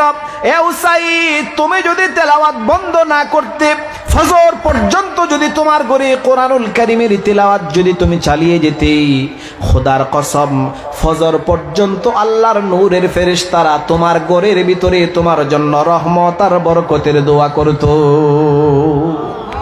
আজকে আমরা কোরআনুল কারীম পড়ি না। আরে কোরআনুল কারীম তেলাওয়াত অত্যন্ত দামি ইবাদত, আল্লাহর কাছে বড় প্রিয় একটা ইবাদত। কোরআনুল কারীমের তিলাওয়াত বড় দামি ইবাদত। মুসলিম শরীফের হাদিসে এসেছে, নবীজি সাল্লাল্লাহু আলাইহি ওয়াসাল্লাম বলেন, তোমাদের মধ্যে কে কে আছো এমন প্রতিদিন 10 পারা কোরআনুল কারীম তেলাওয়াত করবে? সাহাবায়ে কেরাম বলেন, ইয়া রাসূলুল্লাহ, সকল কাজ সম্পাদন করে প্রতিদিন 10 পারা কোরআনুল কারীম তেলাওয়াত করা সম্ভব নয়। আমরা তো গ্রামের মানুষ, মদিনার মানুষ, আমাদের জন্য প্রতিদিন 10 পারা কোরআনুল কারীম তেলাওয়াত করা সম্ভব নয়। মুসলিম শরীফের হাদিস, নবীজি সাল্লাল্লাহু আলাইহি ওয়াসাল্লাম বলেন, তোমরা কি সূরাতুল ইখলাস মুখস্থ পারো না? কুল হুয়াল্লাহু আহাদ, এই সূরাটা তোমরা পারো না? এই সূরাটা বড় দামি সূরা, ওয়া ইন্নাহা লাতাদিলু সুলুসাল কুরআন। নবীজি বলেন, শোনো, কেউ যদি একবার ইয়াকিন ও ইখলাসের সাথে যদি সূরাতুল ইখলাস কুল হুয়াল্লাহ যদি কেউ তেলাওয়াত করে, একবার যদি কেউ সূরাতুল ইখলাস তেলাওয়াত করে, আল্লাহ তাআলা 10 পারা কোরআনুল কারীম তেলাওয়াত করলে যেই পরিমাণ সওয়াব হবে, একবার সূরাতুল ইখলাস তেলাওয়াত করলে আল্লাহ তাআলা তার আমলনামায় ওই পরিমাণ সওয়াব দান করবেন। কষ্ট হচ্ছে আপনাদের? কোরআনুল কারীমের তেলাওয়াত বড় দামি ইবাদত।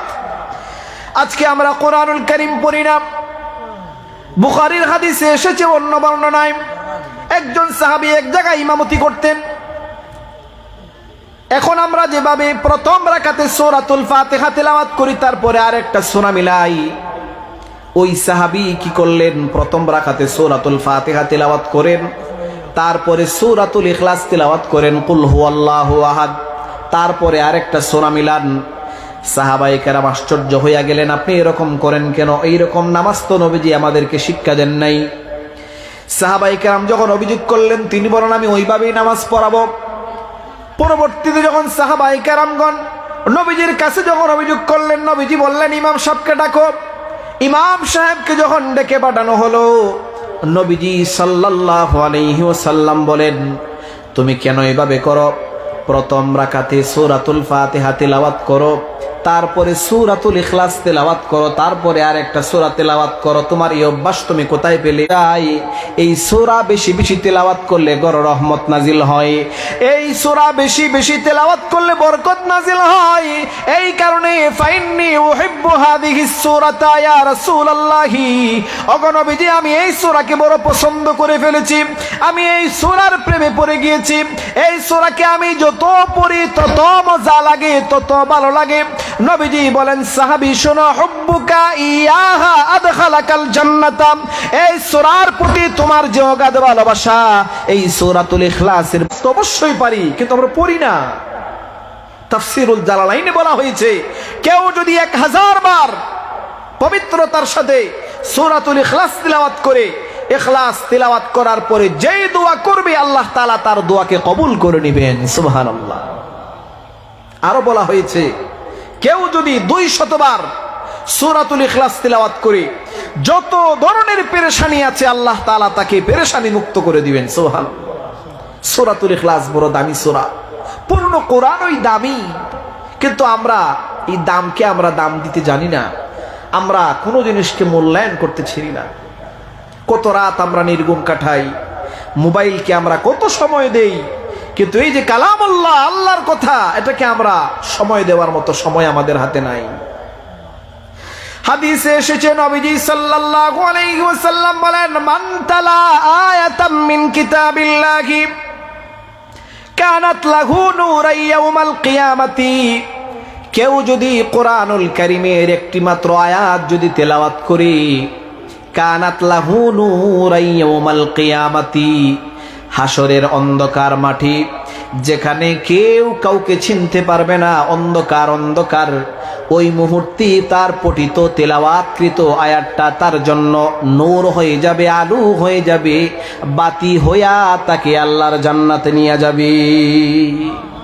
নবীজি বলেন, ওয়ামান ইসতামাআ আয়াতাম মিনহু, কেউ যদি কোরআনের আয়াত তেলাওয়াত করল না, কিন্তু আরেকজন তেলাওয়াত করতেছে আর সে মনোযোগ দিয়ে শুনতেছে, এই নিয়তে শুনতেছে যে আল্লাহ এটা তোমার কথা, তোমার কালাম, তোমার বাণী, আল্লাহ তোমার কালাম তেলাওয়াত করা হচ্ছে, এই জন্য আমি শুনতেছি, আল্লাহ তোমার কথাগুলি আরেকজনের জবান থেকে বের হচ্ছে, আমি মনোযোগ দিয়ে শুনতেছি, এই নিয়তে যদি কেউ শুনে, নবীজি বলেন, কুতিবাত লাহু হাসানাতুন মুদাআফা, আল্লাহ তাআলা একটা আয়াত শোনার কারণে এমন সওয়াব দান করবেন, প্রতিদিন এই সওয়াবের পরিমাণ বাড়তেই থাকবে, বাড়তেই থাকবে, হাসানাতান মুদাআফাতান, এটা বাড়তেই থাকবে, বাড়তেই থাকবে।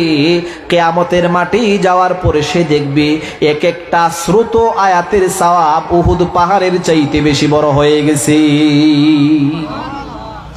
নবীজি সাল্লাল্লাহু আলাইহি ওয়াসাল্লাম বলেন, মান আদামান নাজরা ফিল মাসহাফি, মান আদামান নাজরা ফিল মাসহাফি মুত্তিআ বিবাসারিহি। নবীজি সাল্লাল্লাহু আলাইহি ওয়াসাল্লাম বলেন, কেউ যদি আদাবান নাজরা, সব সময় দেখে দেখে যদি কোরআনুল কারীম তেলাওয়াত করে, সব সময় দেখে দেখে যদি কেউ কোরআনুল কারীম তেলাওয়াত করে, মুত্তিআ বিবাসারিহি, আল্লাহ রাব্বুল আলামিন তার চোখের জ্যোতি বাড়াইয়া দিবেন। আমি বলি নাই, নবীজি বলেছেন, আমার কথা নয়, নবীজির কথা। মুত্তিআ বিবাসারিহি, তার চোখের দৃষ্টিশক্তি আল্লাহ তাআলা বাড়াইয়া দিবেন। সুবহানাল্লাহ। কোরআনুল কারীমের তিলাওয়াত কত দামি ইবাদত। নবীজি সাল্লাল্লাহু আলাইহি ওয়াসাল্লাম অন্য হাদিসে বলেন, সর্বপ্রথম যখন জিবরিল আমিন কোরআনুল কারীম নিয়ে আসলেন, মিশকাত শরীফের হাদিস, সর্বপ্রথম যখন হযরত জিবরিল আমিন কোরআনুল কারীম নিয়ে নবীজির কাছে আসলেন, নবীজির কাছে আসার পরে জিবরিল বলতেছেন, ইয়া রাসূলুল্লাহ, আপনার পূর্বে কত নবীর কাছে আমি কত কিতাব নিয়ে আসলাম, কোরআনের মতো দামি কোনো কিতাব আমি পাই নাই গো নবীজি, এত দামি একখান কিতাব আল্লাহ আপনাকে দিলেন। হযরত জিবরিল আমিন বলেন, ইয়া রাসূলুল্লাহ, তুবা লিউম্মাতিন ইয়ানজিলু আলাইহিম হাদা ওয়া তুবা লিআজওয়াফিন তাহমিলু হাদা ওয়া তুবা লিআলসিনাতিন তানতিকু বিহাদা। নবীজি, অগনবীজি, ওই উম্মতের কপালটা কতই না ভালো, ওই উম্মতের কপালটা কতই না ভালো, ওই উম্মতের কতই না খুশনসিব, যে উম্মতের উপর আল্লাহ তাআলা এই কিতাব নাজিল করেছেন। হযরত জিবরিল আমিন বলেন, ইয়া রাসূলুল্লাহ, ওই বক্কটা কতই না দামি, ওয়া তুবা লিআজওয়াফিন তাহমিলু হাদা, ওই বক্কটা আল্লাহর কাছে কতই না দামি, যেই বক্কে আল্লাহর কোরআন সংরক্ষিত হয়, যেই কলিজার ভিতরে কোরআনুল কারীম সংরক্ষিত হয়, যেই বক্কের ভিতরে, যে অন্তরের ভিতরে, যে কলবের ভিতরে কোরআনুল কারীম সংরক্ষিত হয়, ওই বক্কটা আল্লাহর কাছে কতই না দামি। হযরত জিবরিল আমিন বলছিলেন, ওয়া তুবা লিআলসিনাতিন তানতিকু বিহাদা, ইয়া রাসূলুল্লাহ, ওই দুইটা ঠোঁট আল্লাহর কাছে কতই না প্রিয়, কতই না দামি, যেই দুইটা ঠোঁট দিয়া প্রতিদিন আল্লাহর কালাম তিলাওয়াত করা হয়। আজকে আমরা কোরআনুল কারীম তিলাওয়াত করি না, আমাদের সন্তানদেরকেও আমরা কোরআনুল কারীম তিলাওয়াত করতে বলি না। কোরআনুল কারীমের তিলাওয়াত বড় দামি ইবাদত। সূরাতুল ফাতিহা, সকল রোগের মহা ঔষধ সূরাতুল ফাতিহা, মরণ ছাড়া সকল রোগের ঔষধ। সূরাতুল ফাতিহা সকলেই আমরা পারি, যে কোনো উদ্দেশ্য করে সূরাতুল ফাতিহা পড়বেন, আমার কথা নয়, নবীজির কথা, সুস্থ হয়ে যাবেন, শিফা পেয়ে যাবেন, আরোগ্য হয়ে যাবেন। সূরাতুল ফাতিহা, সকল সমস্যার সমাধান সূরাতুল ফাতিহা। এই সূরার নামই হচ্ছে সূরাতুশ শিফা। সূরাতুল ফালাক, সূরাতুন নাস, এই দুইটা সূরা পড়ে যদি 5 বেলা নামাজের পরে যদি আপনার বুকে ফুঁক দেন, সারা শরীরকে যদি এইভাবে মুছে করেন, দুইটা সূরা তিলাওয়াত করে, কোনো ধরনের বদনজর আপনাকে প্রভাবিত করবে না, কোনো ধরনের কুদৃষ্টি, জাদু টোনা ইত্যাদির আসর প্রভাব আপনার উপরে পড়বে না, জিন ভূতের কোনো বদ আসর আপনার উপর পড়বে না। এটা নবীজির আমল ছিল, নবীজি আমল করতেন।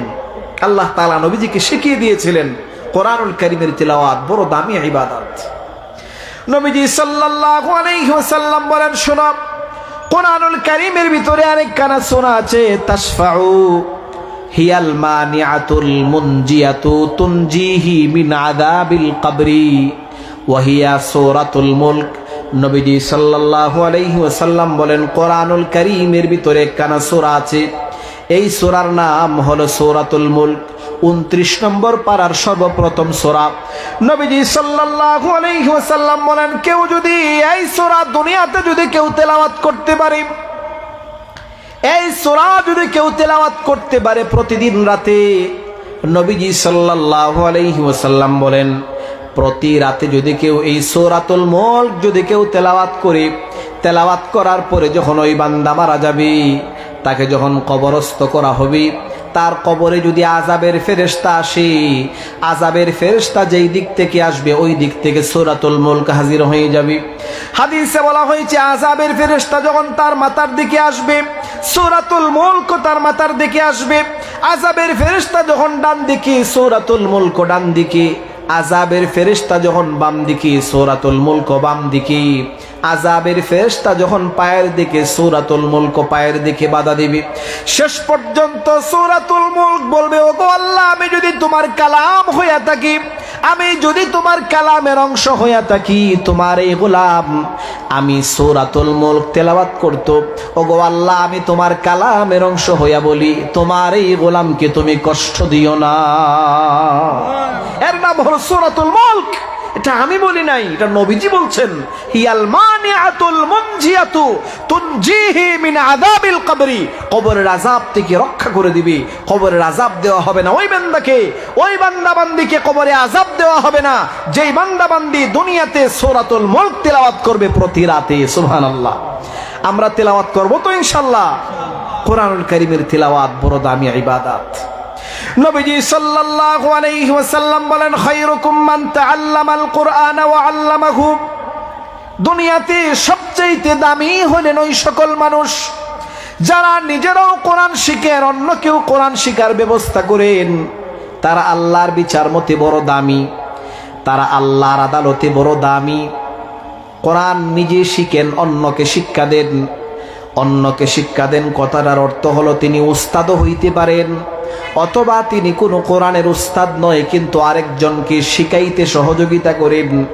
একজন কোরআনের ছাত্রকে টাকা দিলেন, পয়সা দিলেন, জায়গির দিলেন, খাবার দিলেন, চিকিৎসা দিলেন, আদর দিলেন, সোহাগ দিলেন, ভালোবাসলেন, যে কোনোভাবেই তিনি, অথবা কোরআনের পক্ষে তিনি কথা বললেন, যেভাবেই হোক তিনি কোরআনুল কারীমের শিক্ষার ব্যবস্থা করতেছেন।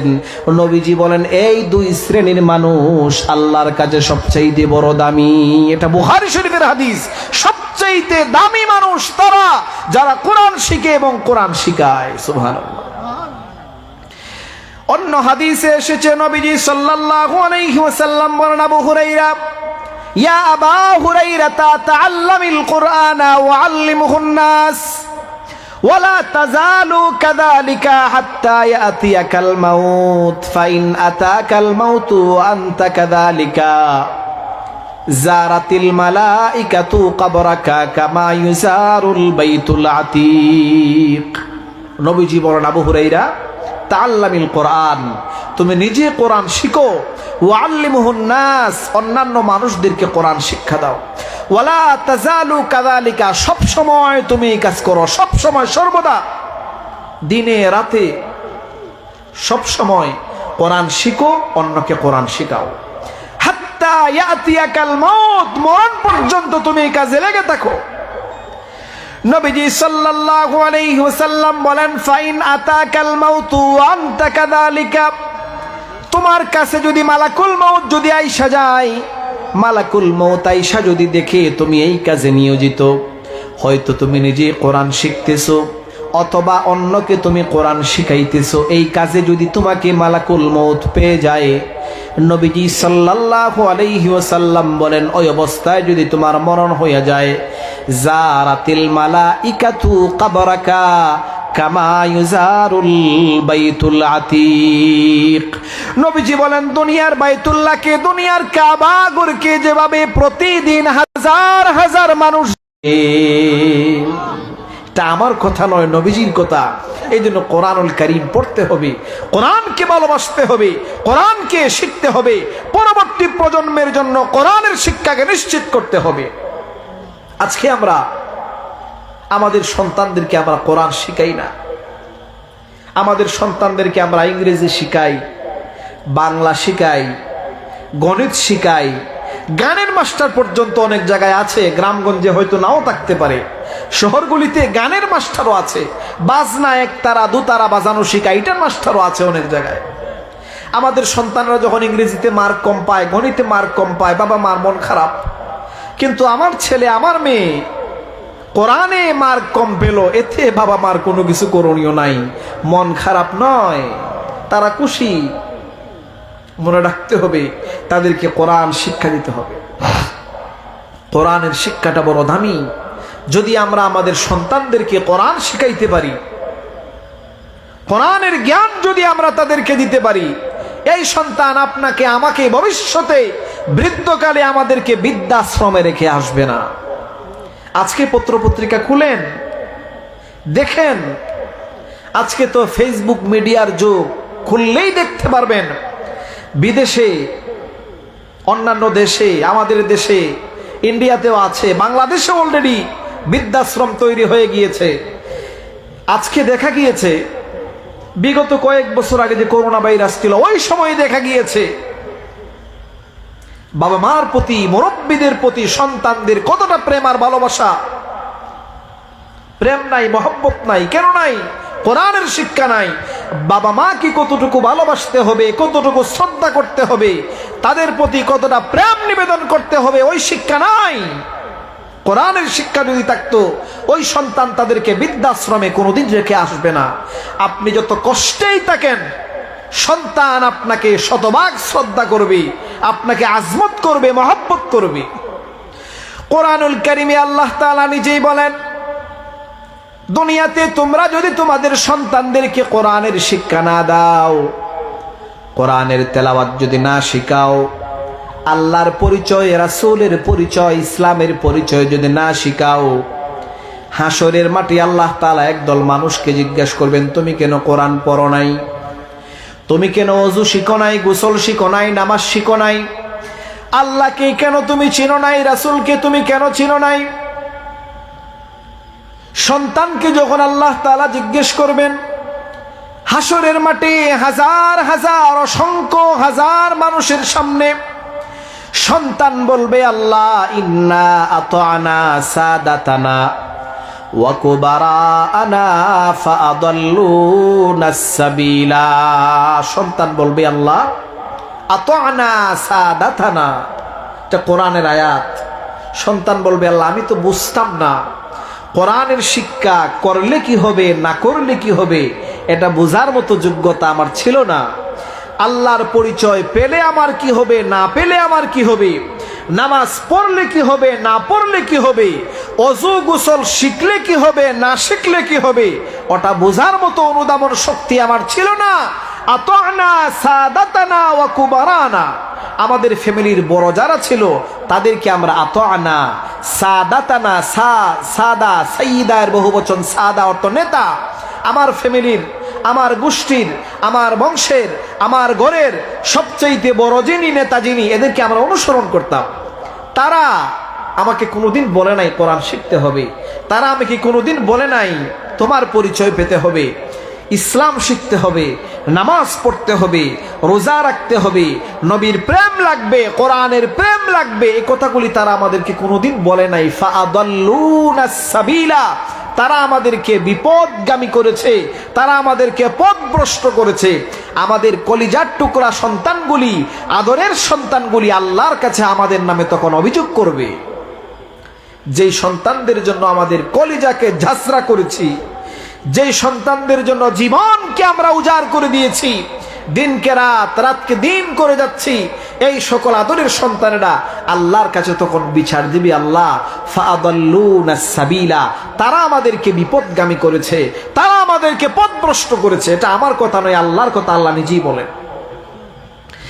আল্লাহ তাআলা বলেন, পরিস্থিতি এমন হবে, সন্তানেরা যখন দেখবে আল্লাহর পরিচয়, রাসূলের পরিচয়, কোরআনের পরিচয়, কোরআনের শিক্ষা না থাকার কারণে যখন দেখবে জাহান্নামে যেতে হয়, তখন সন্তানগুলি আল্লাহর কাছে বলবে, রব্বানা আতিহিম দি'ফাইনি মিনাল আযাবি ওয়ালআনহুম লা'নান কাবীরা।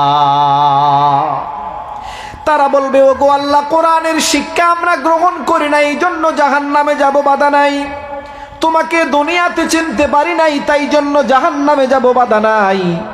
রাসূলের প্রেম বক্ষে ধারণ করতে পারি নাই, এই জন্য জাহান্নামে যাব, বাধা নাই।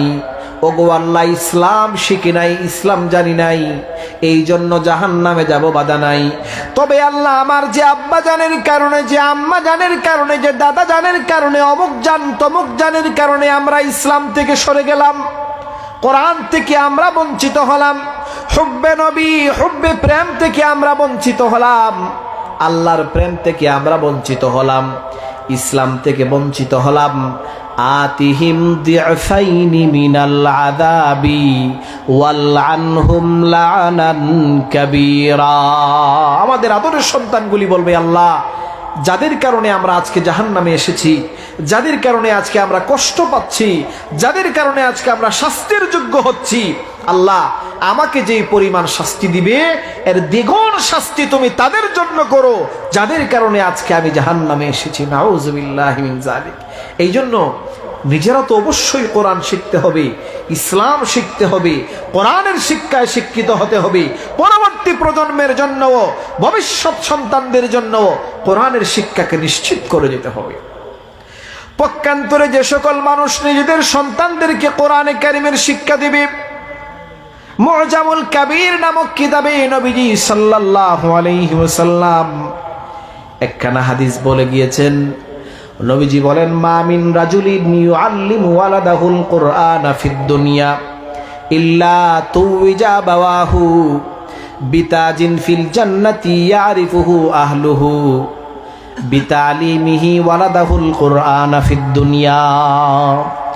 নবীজি সাল্লাল্লাহু আলাইহি ওয়াসাল্লাম বলেন, যে সকল মানুষ সন্তানদেরকে কোরআনুল কারীমের শিক্ষা দেবে, কোরআনের ইলম যাদেরকে শিখাবে, কোরআনের প্রেম যাদেরকে শিখাবে, কোরআনের মহব্বত যদি সন্তানদেরকে শিখাইতে পারো, কোরআনের ভালোবাসার তরিকা যদি সন্তানকে শিখাইতে পারো, সন্তানকে যদি কোরআনের প্রেমিক বানাইতে পারো, সন্তানটাকে যদি কোরআনের হাফেজ বানাইতে পারো, নবীজি সাল্লাল্লাহু আলাইহি ওয়াসাল্লাম বলেন, একজন হাফেজে কোরআনের বাবা মাকে, একজন আলেমে কোরআনের বাবা মাকে আল্লাহর জান্নাতে নেওয়া হবে।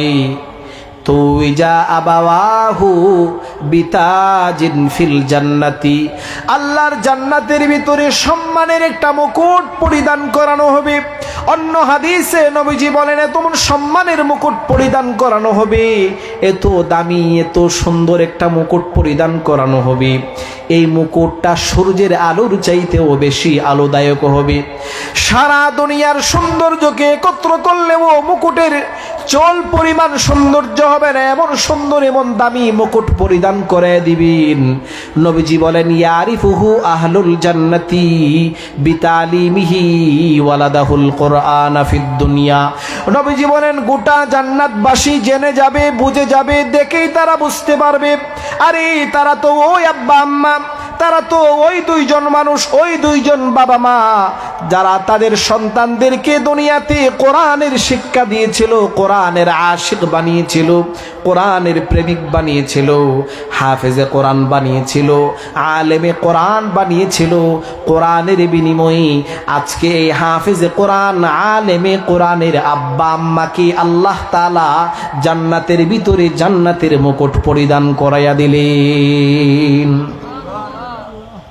এজন্য সন্তানকেও কোরআনুল কারীমের শিক্ষা দিতে হবে, নিজেরাও কোরআনুল কারীমের শিক্ষা গ্রহণ করতে হবে, বেশি বেশি কোরআনুল কারীমের তেলাওয়াত করতে হবে। কোরআনুল কারীমের তেলাওয়াত বড় দামি একটা ইবাদত, বরকত নাজিল হবে, রহমত নাজিল হবে। এই জন্য কোরআনুল কারীমের তেলাওয়াত হযরত ইমাম শাফিঈ রাহমাতুল্লাহি আলাইহি, ইমাম শাফিঈ রহমতুল্লাহি আলাইহির জমানায় এক ব্যক্তি, কোনো সন্তান নাই, সে আল্লাহর কাছে দোয়া করলো, আল্লাহ তুমি আমাকে একটা সন্তান দাও। অনেক দোয়ার পরে, তদবির চেষ্টার পরে আল্লাহ তাআলা তাকে একটা কন্যা সন্তান দান করলেন। সুবহানাল্লাহ। কন্যা সন্তান পেয়ে এই ব্যক্তি খুশিতে বলে ফেলল, আমি যখন তোমাকে বিয়ে দেব, সারা দুনিয়ার সবচাইতে দামি জিনিস আমি তোমার বিয়ের মধ্যে উপহার দিব। ইতিহাস বলে এই যে ব্যক্তি বলে ফেলছে যে আমি তোমার বিয়ের সময় সারা পৃথিবীর সবচাইতে দামি জিনিস দিব, কি দিবে? আপনারা বলেন তো কি দিবে? সারা পৃথিবীর সবচেয়ে দামি জিনিস কি আছে? মেয়ে যখন পরিণত বয়সে পৌঁছালো, মেয়ে যখন পরিণত বয়সে পৌঁছালো, তখন এই ব্যক্তির পেরেশানি তো বেড়ে গেল। আমার কাছে তো টাকা পয়সা নাই, সারা পৃথিবীর সবচাইতে দামি জিনিস আমি কোথায় পাবো? কি দিব আমার মেয়ের বিয়েতে উপঢৌকন হিসেবে? পেরেশান হইয়া গেল। সারা জিনিস, স্বর্ণ গহনা, রৌপ্য, কত কিছু আছে, মণিমুক্তা, হীরা, কি দিবে? সবচাইতে দামি জিনিস কোথায় পাবে? নাই তো এগুলি তার কাছে, কেনার সামর্থ্য নাই। শেষ পর্যন্ত এই লোকটা পেরেশান হইয়া ইমামে শাফিঈ রহমতুল্লাহি আলাইহির কাছে গেল। ইমাম শাফিঈ রহমতুল্লাহি আলাইহি বললেন, আশ্চর্যের কি আছে? সারা পৃথিবীর সবচেয়ে দামি কিতাব তো হলো কালামুল্লাহ, সবচেয়ে দামি সম্মান তো হলো কালামুল্লাহ, সবচেয়ে দামি জিনিস তো হলো কালামুল্লাহ। তোমার মেয়ের বিবাহে একখানা কোরআনুল কারীম তুমি হাদিয়া দিয়ে দাও। সুবহানাল্লাহ। এই জন্য কোরআনে কারীম সবচেয়ে দামি। এই তেলাওয়াত যদি আমরা করতে পারি, কোরআনের সঙ্গ যদি আমরা দিতে পারি, কোরআনকে যদি আমরা ভালোবাসতে পারি, আমাদের ঘরে যদি আমরা কোরআনুল কারীমকে নিয়ে আসতে পারি, আমরাও দামি হয়ে যাব ইনশাআল্লাহ। এই যে দেখেন কোরআনুল কারীম, এই যেটা রেহাল, কিন্তু খুবই অল্প টাকার প্লাস্টিকের তৈরি, কিন্তু কোরআনের সাথী হওয়ার কারণে এটার দাম আমাদের কাছে বেড়ে গিয়েছে। কোরআনের গিলাফ 30 টাকা, 50 টাকা, 100 টাকা সর্বোচ্চ হবে এই কাপড়টার দাম। অথচ আমাদের গায়ের একটি জামা, একটি প্যান্ট কত দামি, একটা পাঞ্জাবি কত দামি, একটা শুটকুট কত দামি, একটা জ্যাকেট কত দামি, কিন্তু এই দামি কাপড়টা আমাদের পায়ে লাগলে আমরা এটাতে চুমু দেই না। কিন্তু কোরআনের গিলাফ যেটা 30 টাকা, 50 টাকা, সর্বোচ্চ 100 টাকা হবে, এটা যখন আমাদের পায়ে লেগে যায়, আমাদের অসতর্কতাবশত মাটিতে পড়ে যায়, আমরা এটাকে উঠাই, আমরা চুমু খাই, মাথায় লাগাই, বুকে লাগাই, মুখে লাগাই। কেন লাগাই? কোরআনের সম্মানে। আমরাও যদি কোরআনের সাথে থাকতে পারি, আমরাও যদি কোরআন ওয়ালা হইতে পারি, আমরাও যদি কোরআনকে ভালোবাসতে পারি, আল্লাহ তাআলা আমাদেরকেও দামি বানায় দিবেন। সুবহানাল্লাহ। নবীজি সাল্লাল্লাহু আলাইহি ওয়াসাল্লাম এক হাদিসে বলেন, ইউকালু লিসাহিবিল কুরআন ইকরা ওয়ারতাকি ওয়ারাত্তিল কামা কুনতা তুরাত্তিলু ফিদ দুনিয়া ফাইন্না মানজিলাকা ইনদা আখিরি আয়াতিন তাকরাউহা। নবীজি সাল্লাল্লাহু আলাইহি ওয়াসাল্লাম হাদিসে বলেছেন, কিয়ামতের দিন একজন কোরআন ওয়ালাকে বলা হবে ইকরা ওয়ারতাকি,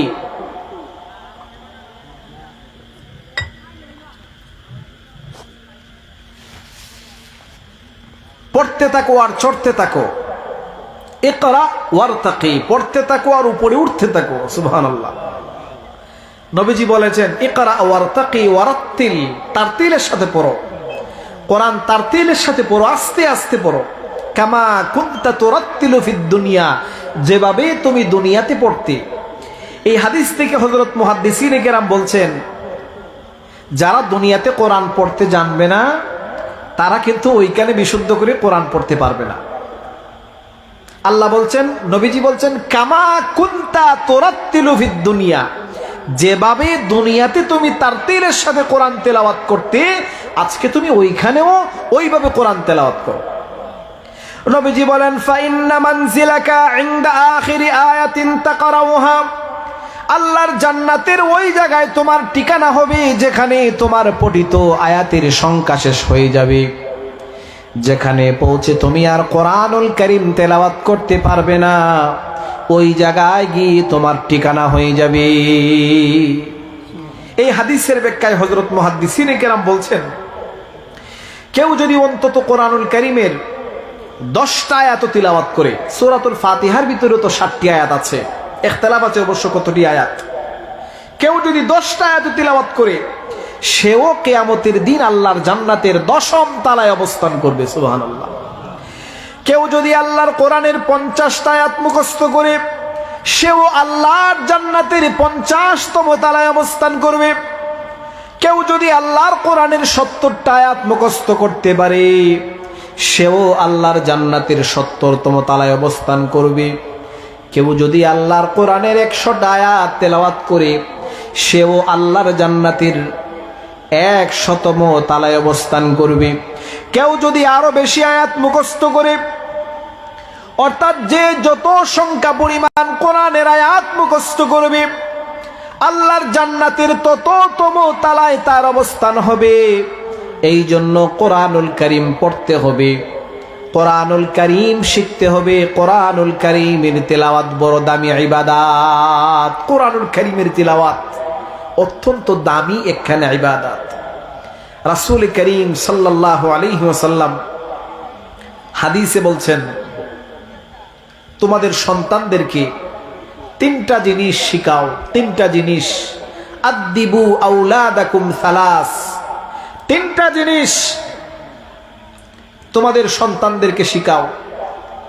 1 নাম্বার হলো হুব্বা নাবিয়িকুম, নবীর ভালোবাসা শিক্ষা দাও তোমাদের সন্তানদেরকে, নবীকে ভালোবাসো, নবীর প্রেম শিখাও।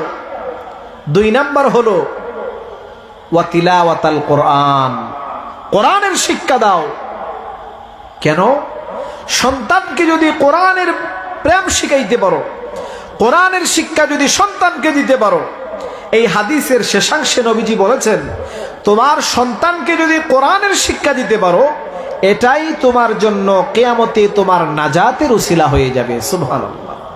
তোমার নাজাতের উসিলা হয়ে যাবে, জাহান্নাম থেকে বেঁচে থাকার কারণ তোমার হয়ে যাবে। নবীজি সাল্লাল্লাহু আলাইহি ওয়াসাল্লাম বলেন, ইদা মাতাল ইনসান ইনকাতা আনহু আমালুহু ইল্লা মিন সালাস, কেউ যদি মরে যায়, দুনিয়াতে তার আমলের দরওয়াজা বন্ধ হয়ে যায়। যেই মাত্র মারা গেল, সাথে সাথে আমলের দরওয়াজা বন্ধ হয়ে গেল। ইল্লা মিন সালাস, তবে 3টি আমলের দরওয়াজা মরণের পরেও বাকি থাকবে। সুবহানাল্লাহ। তার আমল নামায় সওয়াব পৌঁছার 3টি মাধ্যম মরণের পরেও বাকি থাকবে। 1 নাম্বার হলো মিন সাদাকাতিন জারিয়াতিন,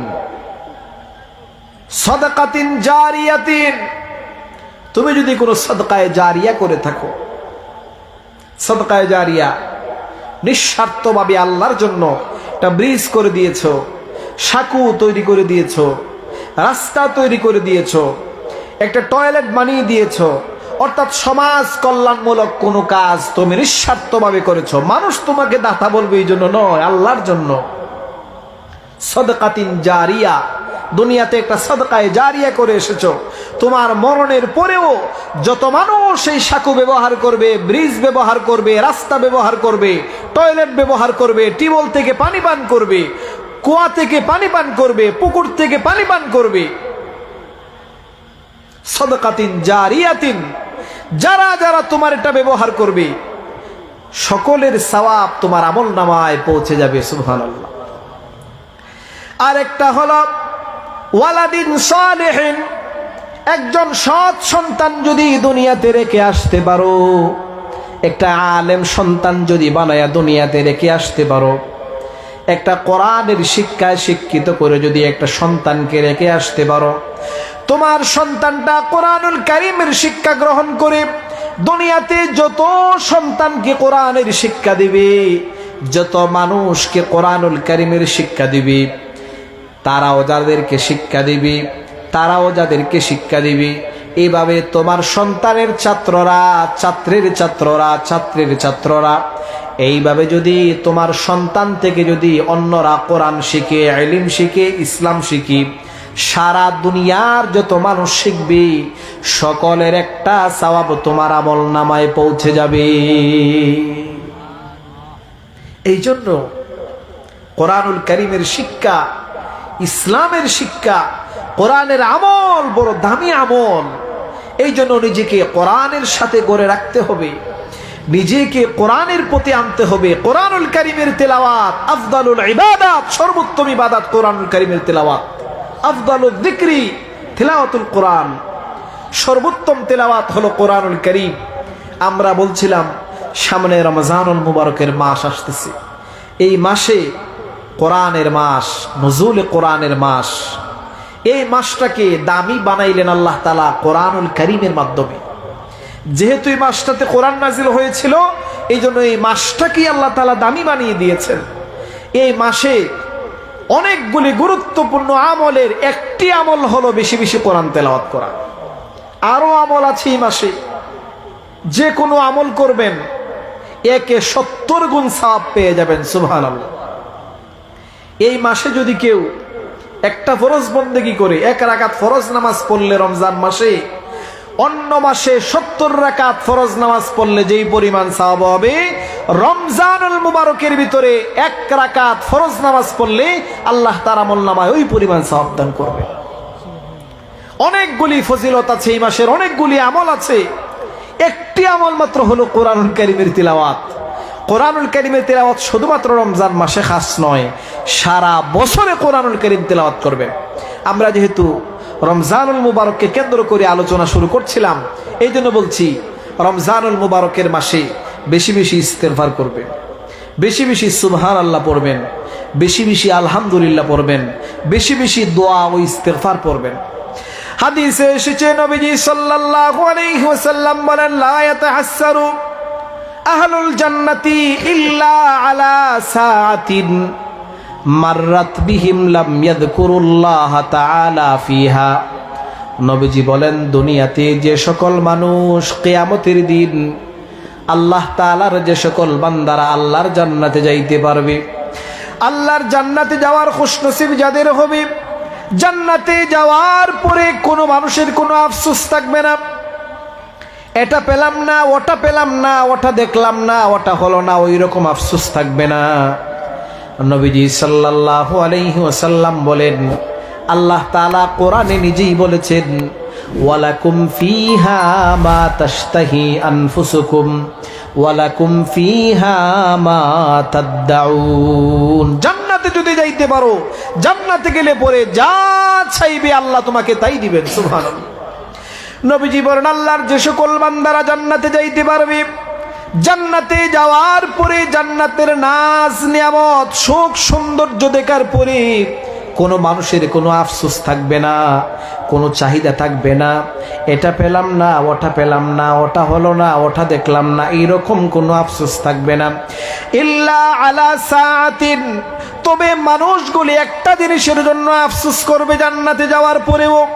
আমি বলি নাই, নবীজি বলছেন ইল্লা আলা সাআতিন, নবীজি বলেন জান্নাতে যাওয়ার পরে মানুষগুলো একটা জিনিসের জন্য আফসোস করবে, জিনিসটা হলো দুনিয়াতে যে ওই সময়টা কাটিয়েছিল, যেই সময়টাতে সে আল্লাহর জিকির করে নাই, যেই সময়টাতে সে সুবহানাল্লাহ বলে নাই, এমনিতেই বসে বসে সময়টা নষ্ট করেছিল। চাইলে ওই সময়টার ভিতরে কোরআনের তেলাওয়াত করতে পারত, চাইলে একবার সুবহানাল্লাহ বলতে পারত, চাইলে একবার আলহামদুলিল্লাহ বলতে পারত, চাইলে একবার আল্লাহু আকবার বলতে পারত। নবীজি বলেন সে যখন জান্নাতে যাওয়ার পরে দেখবে, আহারে একবার দুনিয়াতে সুবহানাল্লাহ বলেছিলাম, একবার সুবহানাল্লাহ বলার বিনিময়ে আজকে জান্নাতের ভিতরে আমার জন্য আল্লাহ এত নিয়ামত দিলেন। একবার আল্লাহু আকবার বলেছিলাম, আল্লাহ এত নিয়ামত দিলেন। একবার আলহামদুলিল্লাহ বলেছিলাম, আল্লাহ এত নিয়ামত দিলেন। আহারে আমি যদি আরো একটা বার যদি আমি সুবহানাল্লাহ বলতে পারতাম, আরো একটা বার যদি আমি আল্লাহু আকবার বলতে পারতাম, আরো একটা বার যদি আমি আল্লাহু আকবার বলতে পারতাম, আরো একটা বার যদি আমি আস্তাগফিরুল্লাহ বলে আসতে পারতাম, আরো যদি কোরআনুল কারীমের একটা আয়াত তেলাওয়াত করতে পারতাম, দুনিয়াতে যদি আরো 2টা রাকাত নামাজ যদি আমি বেশি পড়ে আসতে পারতাম, ইল্লা আলা সাআতিন মাররাত বিহিম লাম ইয়াযকুরুল্লাহ ফিহা। নবীজি বলেন ওই সময়টার জন্য মানুষ আফসোস করবে, যেই সময়টা মানুষ নষ্ট করেছিল আল্লাহর গোলামি ছাড়া। চাইলে ওই সময়টাতে জিকির করতে পারত, চাইলে ওই সময়টাতে সে আল্লাহু আকবার বলতে পারত, ইস্তেগফার করতে পারত, অন্যান্য ইবাদত বন্দেগী করতে পারত। ওই সময়টার জন্য মানুষ আফসোস করবে, এছাড়া আর কোনো কাজের জন্য, কোনো কিছুর জন্য জান্নাতে আফসোস হবে না। এই জন্য জিকরুল্লাহ আল্লাহর কাছে বড় দামি ইবাদত।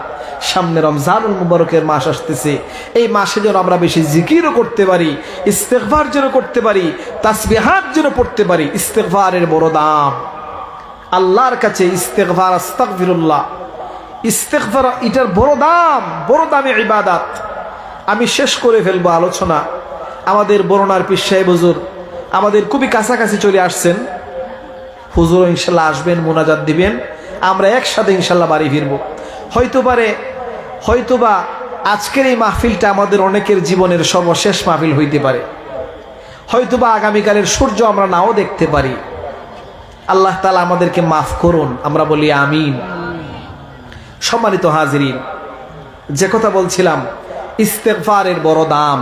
আস্তাগফিরুল্লাহ, আস্তাগফিরুল্লাহ এটা বড় দামি ইবাদত। ইমামে আহমদ ইবনে হাম্বল রহমতুল্লাহি আলাইহির একটা ওয়াকিয়া। ইমামে আহমদ ইবনে হাম্বল অনেক বড় ইমাম ছিলেন। আমরা হলাম হানাফি মাযহাবের অনুসারী।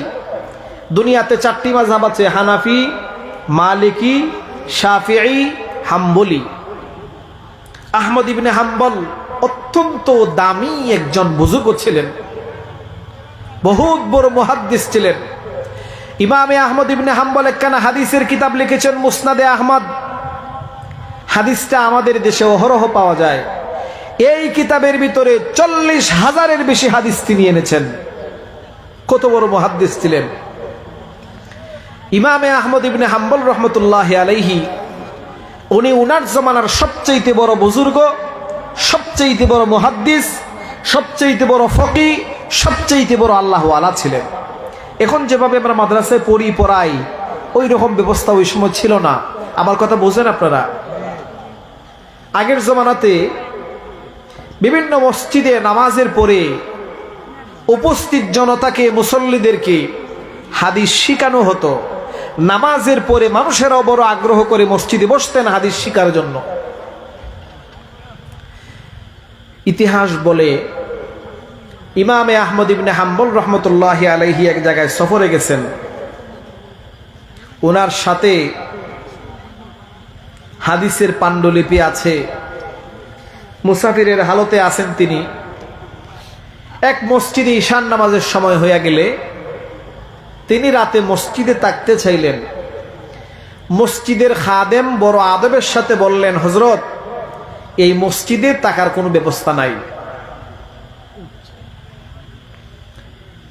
মসজিদের খাদেম চিনে নাই যে উনি যে জমানার সবচেয়ে বড় ইমাম আহমদ ইবনে হাম্বল, যার কাছ থেকে মানুষ হাজার হাজার মাইল দূরের থেকে সফর করে হাদিস শিখে।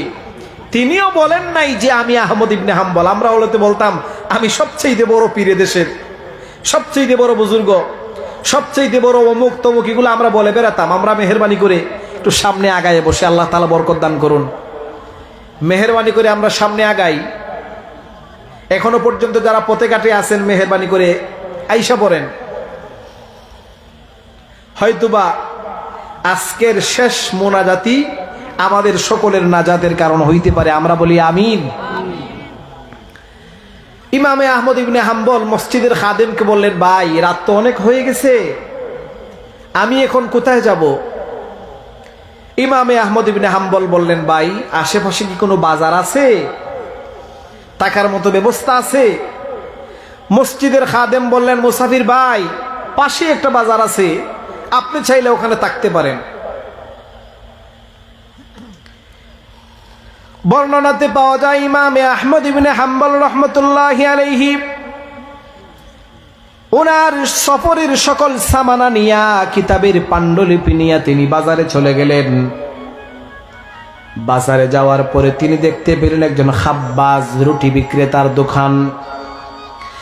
একজন রুটি বিক্রেতার দোকানে তিনি গেলেন, গিয়ে বললেন, ভাই তোমার চুলার মাঝে মনে হয় সারা রাত আগুন থাকবে, তুমি যদি অনুমতি দাও শীতের রাতটা আমি তোমার চুলার কাছে আমি কাটাতে চাই। রুটি বিক্রেতা বললেন, ভাই শোনেন, আমি একজন সাধারণ রুটি বিক্রেতা, আমি তো একটু পরেই চলে যাব, আপনি চাইলে সারা রাত আমার চুলার পাশে বসে থাকতে পারবেন, আমার কোনো বাধা নাই। ইমামে আহমদ ইবনে হাম্বল রহমতুল্লাহি আলাইহি সান্ত্বনা পেলেন। তিনি উনার বিছানাপত্র এই চুলার পাশে বিছায়া তিনি রাত যাপন করার জন্য প্রস্তুত হইয়া গেলেন। শীতের রাত। লক্ষণীয় বিষয় হলো ইমামে আহমদ ইবনে হাম্বল রহমতুল্লাহি আলাইহি লক্ষ্য করলেন, এই রুটি বিক্রেতা যতটা খামির তৈরি করে, রুটির খামির যখন তৈরি করে তখন বলে আস্তাগফিরুল্লাহ, খামির যখন এইভাবে বলে তখনও বলে আস্তাগফিরুল্লাহ, খামির যখন এইভাবে বেলে তখনও বলে আস্তাগফিরুল্লাহ, রুটি যখন চুলার মাঝে দেয় তখনও বলে আস্তাগফিরুল্লাহ, রুটি যখন উল্টাতে যায় তখনও বলে আস্তাগফিরুল্লাহ, রুটি যখন নামায়া ফেলে তখনও বলে আস্তাগফিরুল্লাহ, রুটিটা যখন কাস্টমারের হাতে দেয় তখনও বলে আস্তাগফিরুল্লাহ, যখন টাকা নেয় তখনও বলে আস্তাগফিরুল্লাহ, যখন কেশে টাকা রাখে তখনও বলে আস্তাগফিরুল্লাহ। ইমামে আহমদ ইবনে হাম্বল রহমতুল্লাহি আলাইহি বারবার লক্ষ্য করলেন এই বেচারার এই আমল। ইমামে আহমদ ইবনে হাম্বল আশ্চর্য হয়ে গেলেন, ভাই তুমি এই আস্তাগফিরুল্লাহ পড়ো কেন? রুটি বিক্রেতা বলে, ভাই মুসাফির ভাই আপনি ওই সব বুঝবেন না, আস্তাগফিরুল্লাহ বড় দামি ইবাদত, আস্তাগফিরুল্লাহর ফজিলতে তো বেশি, আপনি একজন মুসাফির মানুষ, আপনি এগুলো বুঝবেন না। ইমামে আহমদ ইবনে হাম্বল জমানার সবচাইতে বড় অলি, সবচাইতে বড় বুজুর্গ, সবচাইতে বড় মুহাদ্দিস, তিনি তো বলেন নাই রুটি বিক্রেতার কাছে যে আমি মুহাদ্দিস আহমদ ইবনে হাম্বল। রুটি বিক্রেতা বলে, ভাই আপনি ওই সব চিনবেন না। আমরা আস্তাগফিরুল্লাহ পারি না সবাই? বলেন তো আস্তাগফিরুল্লাহ। আস্তাগফিরুল্লাহ শব্দের অর্থ আল্লাহ আমি তোমার কাছে মাফ চাই, সুবহানাল্লাহ। আস্তাগফিরুল্লাহ অর্থ আল্লাহ তোমার কাছে আমরা মাফ চাই, এই কথাটা আল্লাহর কাছে বড় দামি। ইমামে আহমদ ইবনে হাম্বল বলেন, ভাই আমাকে একটু বলেন আপনি কি এত ফায়দা পেলেন, কি ফজিলত পেলেন? এবার রুটি বিক্রেতা বলে, ওগো মুসাফির ভাই শুনেন, আস্তাগফিরুল্লাহ এটা এমন দামি একটা ইস্তিগফার, আস্তাগফিরুল্লাহর মাধ্যমে মানুষ মুস্তাজাবুদ দাওয়া হইয়া যায়। কেউ যদি বেশি বেশি ইস্তিগফার পড়ে সে আল্লাহর কাছে মুস্তাজাবুদ দাওয়া হইয়া যায়। রুটি বিক্রেতা বললেন, শুনেন আমি বেশি বেশি ইস্তিগফার পড়তেছি, সব সময় আমার অভ্যাস হয়ে গেছে, আমি সকল কাজে আস্তাগফিরুল্লাহ পড়ি। আমার সকল কাজে আস্তাগফিরুল্লাহ পড়ার কারণে আল্লাহ তাআলা আমাকে মুস্তাজাবুদ দাওয়া বানায় দিয়েছেন। মুস্তাজাবুদ দাওয়া বলা হয় ওই ব্যক্তিকে, এই ব্যক্তি যেই দোয়া করেন আল্লাহ তাআলা তার ওই দোয়া কবুল করে নেন। যেই দোয়া করবে আল্লাহ তাআলা তার ওই দোয়াকে কবুল করে ফেলবেন, সুবহানাল্লাহ। মুস্তাজাবুদ দাওয়া। রুটি বিক্রেতা বলতেছে, আমি বেশি বেশি ইস্তিগফারের কারণে আমি মুস্তাজাবুদ দাওয়া হয়ে গেছি। ইমাম আহমদ ইবনে হাম্বল মনে মনে বলেন, আহারে কি বলে, আমি এত বড় মুহাদ্দিস, আমি মুস্তাজাবুদ দাওয়া হইতে পারি নাই, তুমি একজন সাধারণ রুটি বিক্রেতা। মনে মনে বলতেছেন আহমদ ইবনে হাম্বল, তুমি মুস্তাজাবুদ দাওয়া হয়ে গেছো। ইমাম আহমদ ইবনে হাম্বলের কৌতূহল বেড়ে গেল, কি বলেন আপনি, আপনি মুস্তাজাবুদ দাওয়া হয়ে গেছেন? রুটি বিক্রেতা বলে, ভাই হ্যাঁ, আমি মুস্তাজাবুদ দাওয়া হয়ে গেছি। ইমামে আহমদ ইবনে হাম্বল বলেন, ভাই তুমি কেমনে বুঝলে তুমি যে মুস্তাজাবুদ দাওয়া হয়ে গেলে? রুটি বিক্রেতা বলে, ভাই শোনেন, আমার এই ছোট্ট জীবনে আমি যত দোয়া করেছি, আমার আল্লাহ আমার সকল দোয়া কবুল করে ফেলেছেন। সব দোয়া কবুল করে ফেলেছেন, একটি মাত্র দোয়া এখনো পর্যন্ত কবুল হয় নাই। ইমাম আহমদ ইবনে হাম্বলের কৌতূহল আরো বেড়ে গেল, কি এমন একটি দোয়া যেই দোয়াটা এখনো পর্যন্ত কবুল হয় নাই? সব দোয়া কবুল হয়ে গেছে, একটি মাত্র দোয়া, কি এমন দোয়াটা তোমার কবুল হয় নাই? আবার তুমি বলো মুস্তাজাবুদ দাওয়া হয়ে গেছো, সব দোয়া তোমার কবুল হয়ে গেছে, একটি মাত্র দোয়া কবুল হয় নাই, কি এমন দোয়া? ইমাম আহমদ ইবনে হাম্বলের জানার আগ্রহ আরো তৈরি হয়ে গেল, জানার আগ্রহ আরো বহু গুণে বাইরা গেল। ইমামে আহমদ ইবনে হাম্বল বলেন, ভাই কোন দোয়াটা তোমার কবুল হয় নাই আমাকে বলো। রুটি বিক্রেতা বলে, ভাই শুনেন, মুসাফির ভাই শুনেন, আমি শুনেছি, আমি একজন সাধারণ মানুষ, আমি একজন রুটি বিক্রেতা, আমি কিছুই জানি না, আমি কিছুই বুঝি না, আমি সারাদিন রুটি বানাই, ওখান থেকে যা আমি উপার্জন করি ওইগুলা দিয়ে আমার ফ্যামিলি চালায়, আমি একজন সাধারণ রুটি বিক্রেতা। আমি শুনেছি এই জমানার সবচাইতে বড় ইমামের নাম আহমদ ইবনে হাম্বল। আমি শুনেছি এই জমানার সবচাইতে বড় মুহাদ্দিস, সবচাইতে বড় বুজুর্গ, সবচাইতে বড় ওলি যিনি, উনার নাম আহমদ ইবনে হাম্বল। আমি আল্লাহর কাছে দোয়া করেছি, ওগো আল্লাহ, আমি মরণের আগে যেন অন্তত একবার হইলে যেন ইমামে আহমদ ইবনে হাম্বলকে যেন আমি জড়ায় ধরতে পারি, ইমামে আহমদ ইবনে হাম্বলের কপালে যেন আমি একটা চুমু দিতে পারি। ওগো আল্লাহ, আমি শুনেছি এই জমানার সবচাইতে বড় বুজুর্গ আহমদ ইবনে হাম্বল। আহমদ ইবনে হাম্বল তোমার প্রিয় বান্দা, আমি শুনেছি, আমি লোক মুখে জেনেছি আহমদ ইবনে হাম্বলকে তুমি ভালোবাসো। আমি এই দোয়া করেছি, আল্লাহ মরণের আগে যেন অন্তত একটা বার যেন আমি হইলেও যেন আহমদ ইবনে হাম্বলকে যেন আমি জড়াইয়া ধরতে পারি, আহমদ ইবনে হাম্বলকে যেন আমি তার কপালে চমকাইতে পারি, এই দোয়া করেছি। এই দোয়াটা আমার আজ পর্যন্ত কবুল হয় নাই, বাকি সব দোয়া আমার আল্লাহ কবুল করে ফেলেছেন। তার এই দোয়াটা কি কবুল হয়েছে?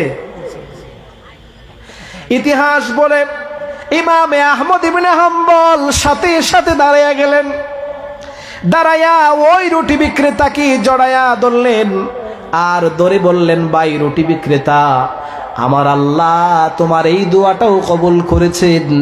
আমি আহমদ ইবনে হাম্বলকে মুসাফির বানায়া তুমি রুটি বিক্রেতার দোকানে উপস্থিত করে দিলেন, তোমাকে তোমার দোকানে বসেই ইমামে আহমদ ইবনে হাম্বলকে দেখার সুযোগ করে দিলেন। এই জন্য বেশি বেশি ইস্তেগফার করতে হবে। ইস্তেগফার আমরা করতে পারবো না?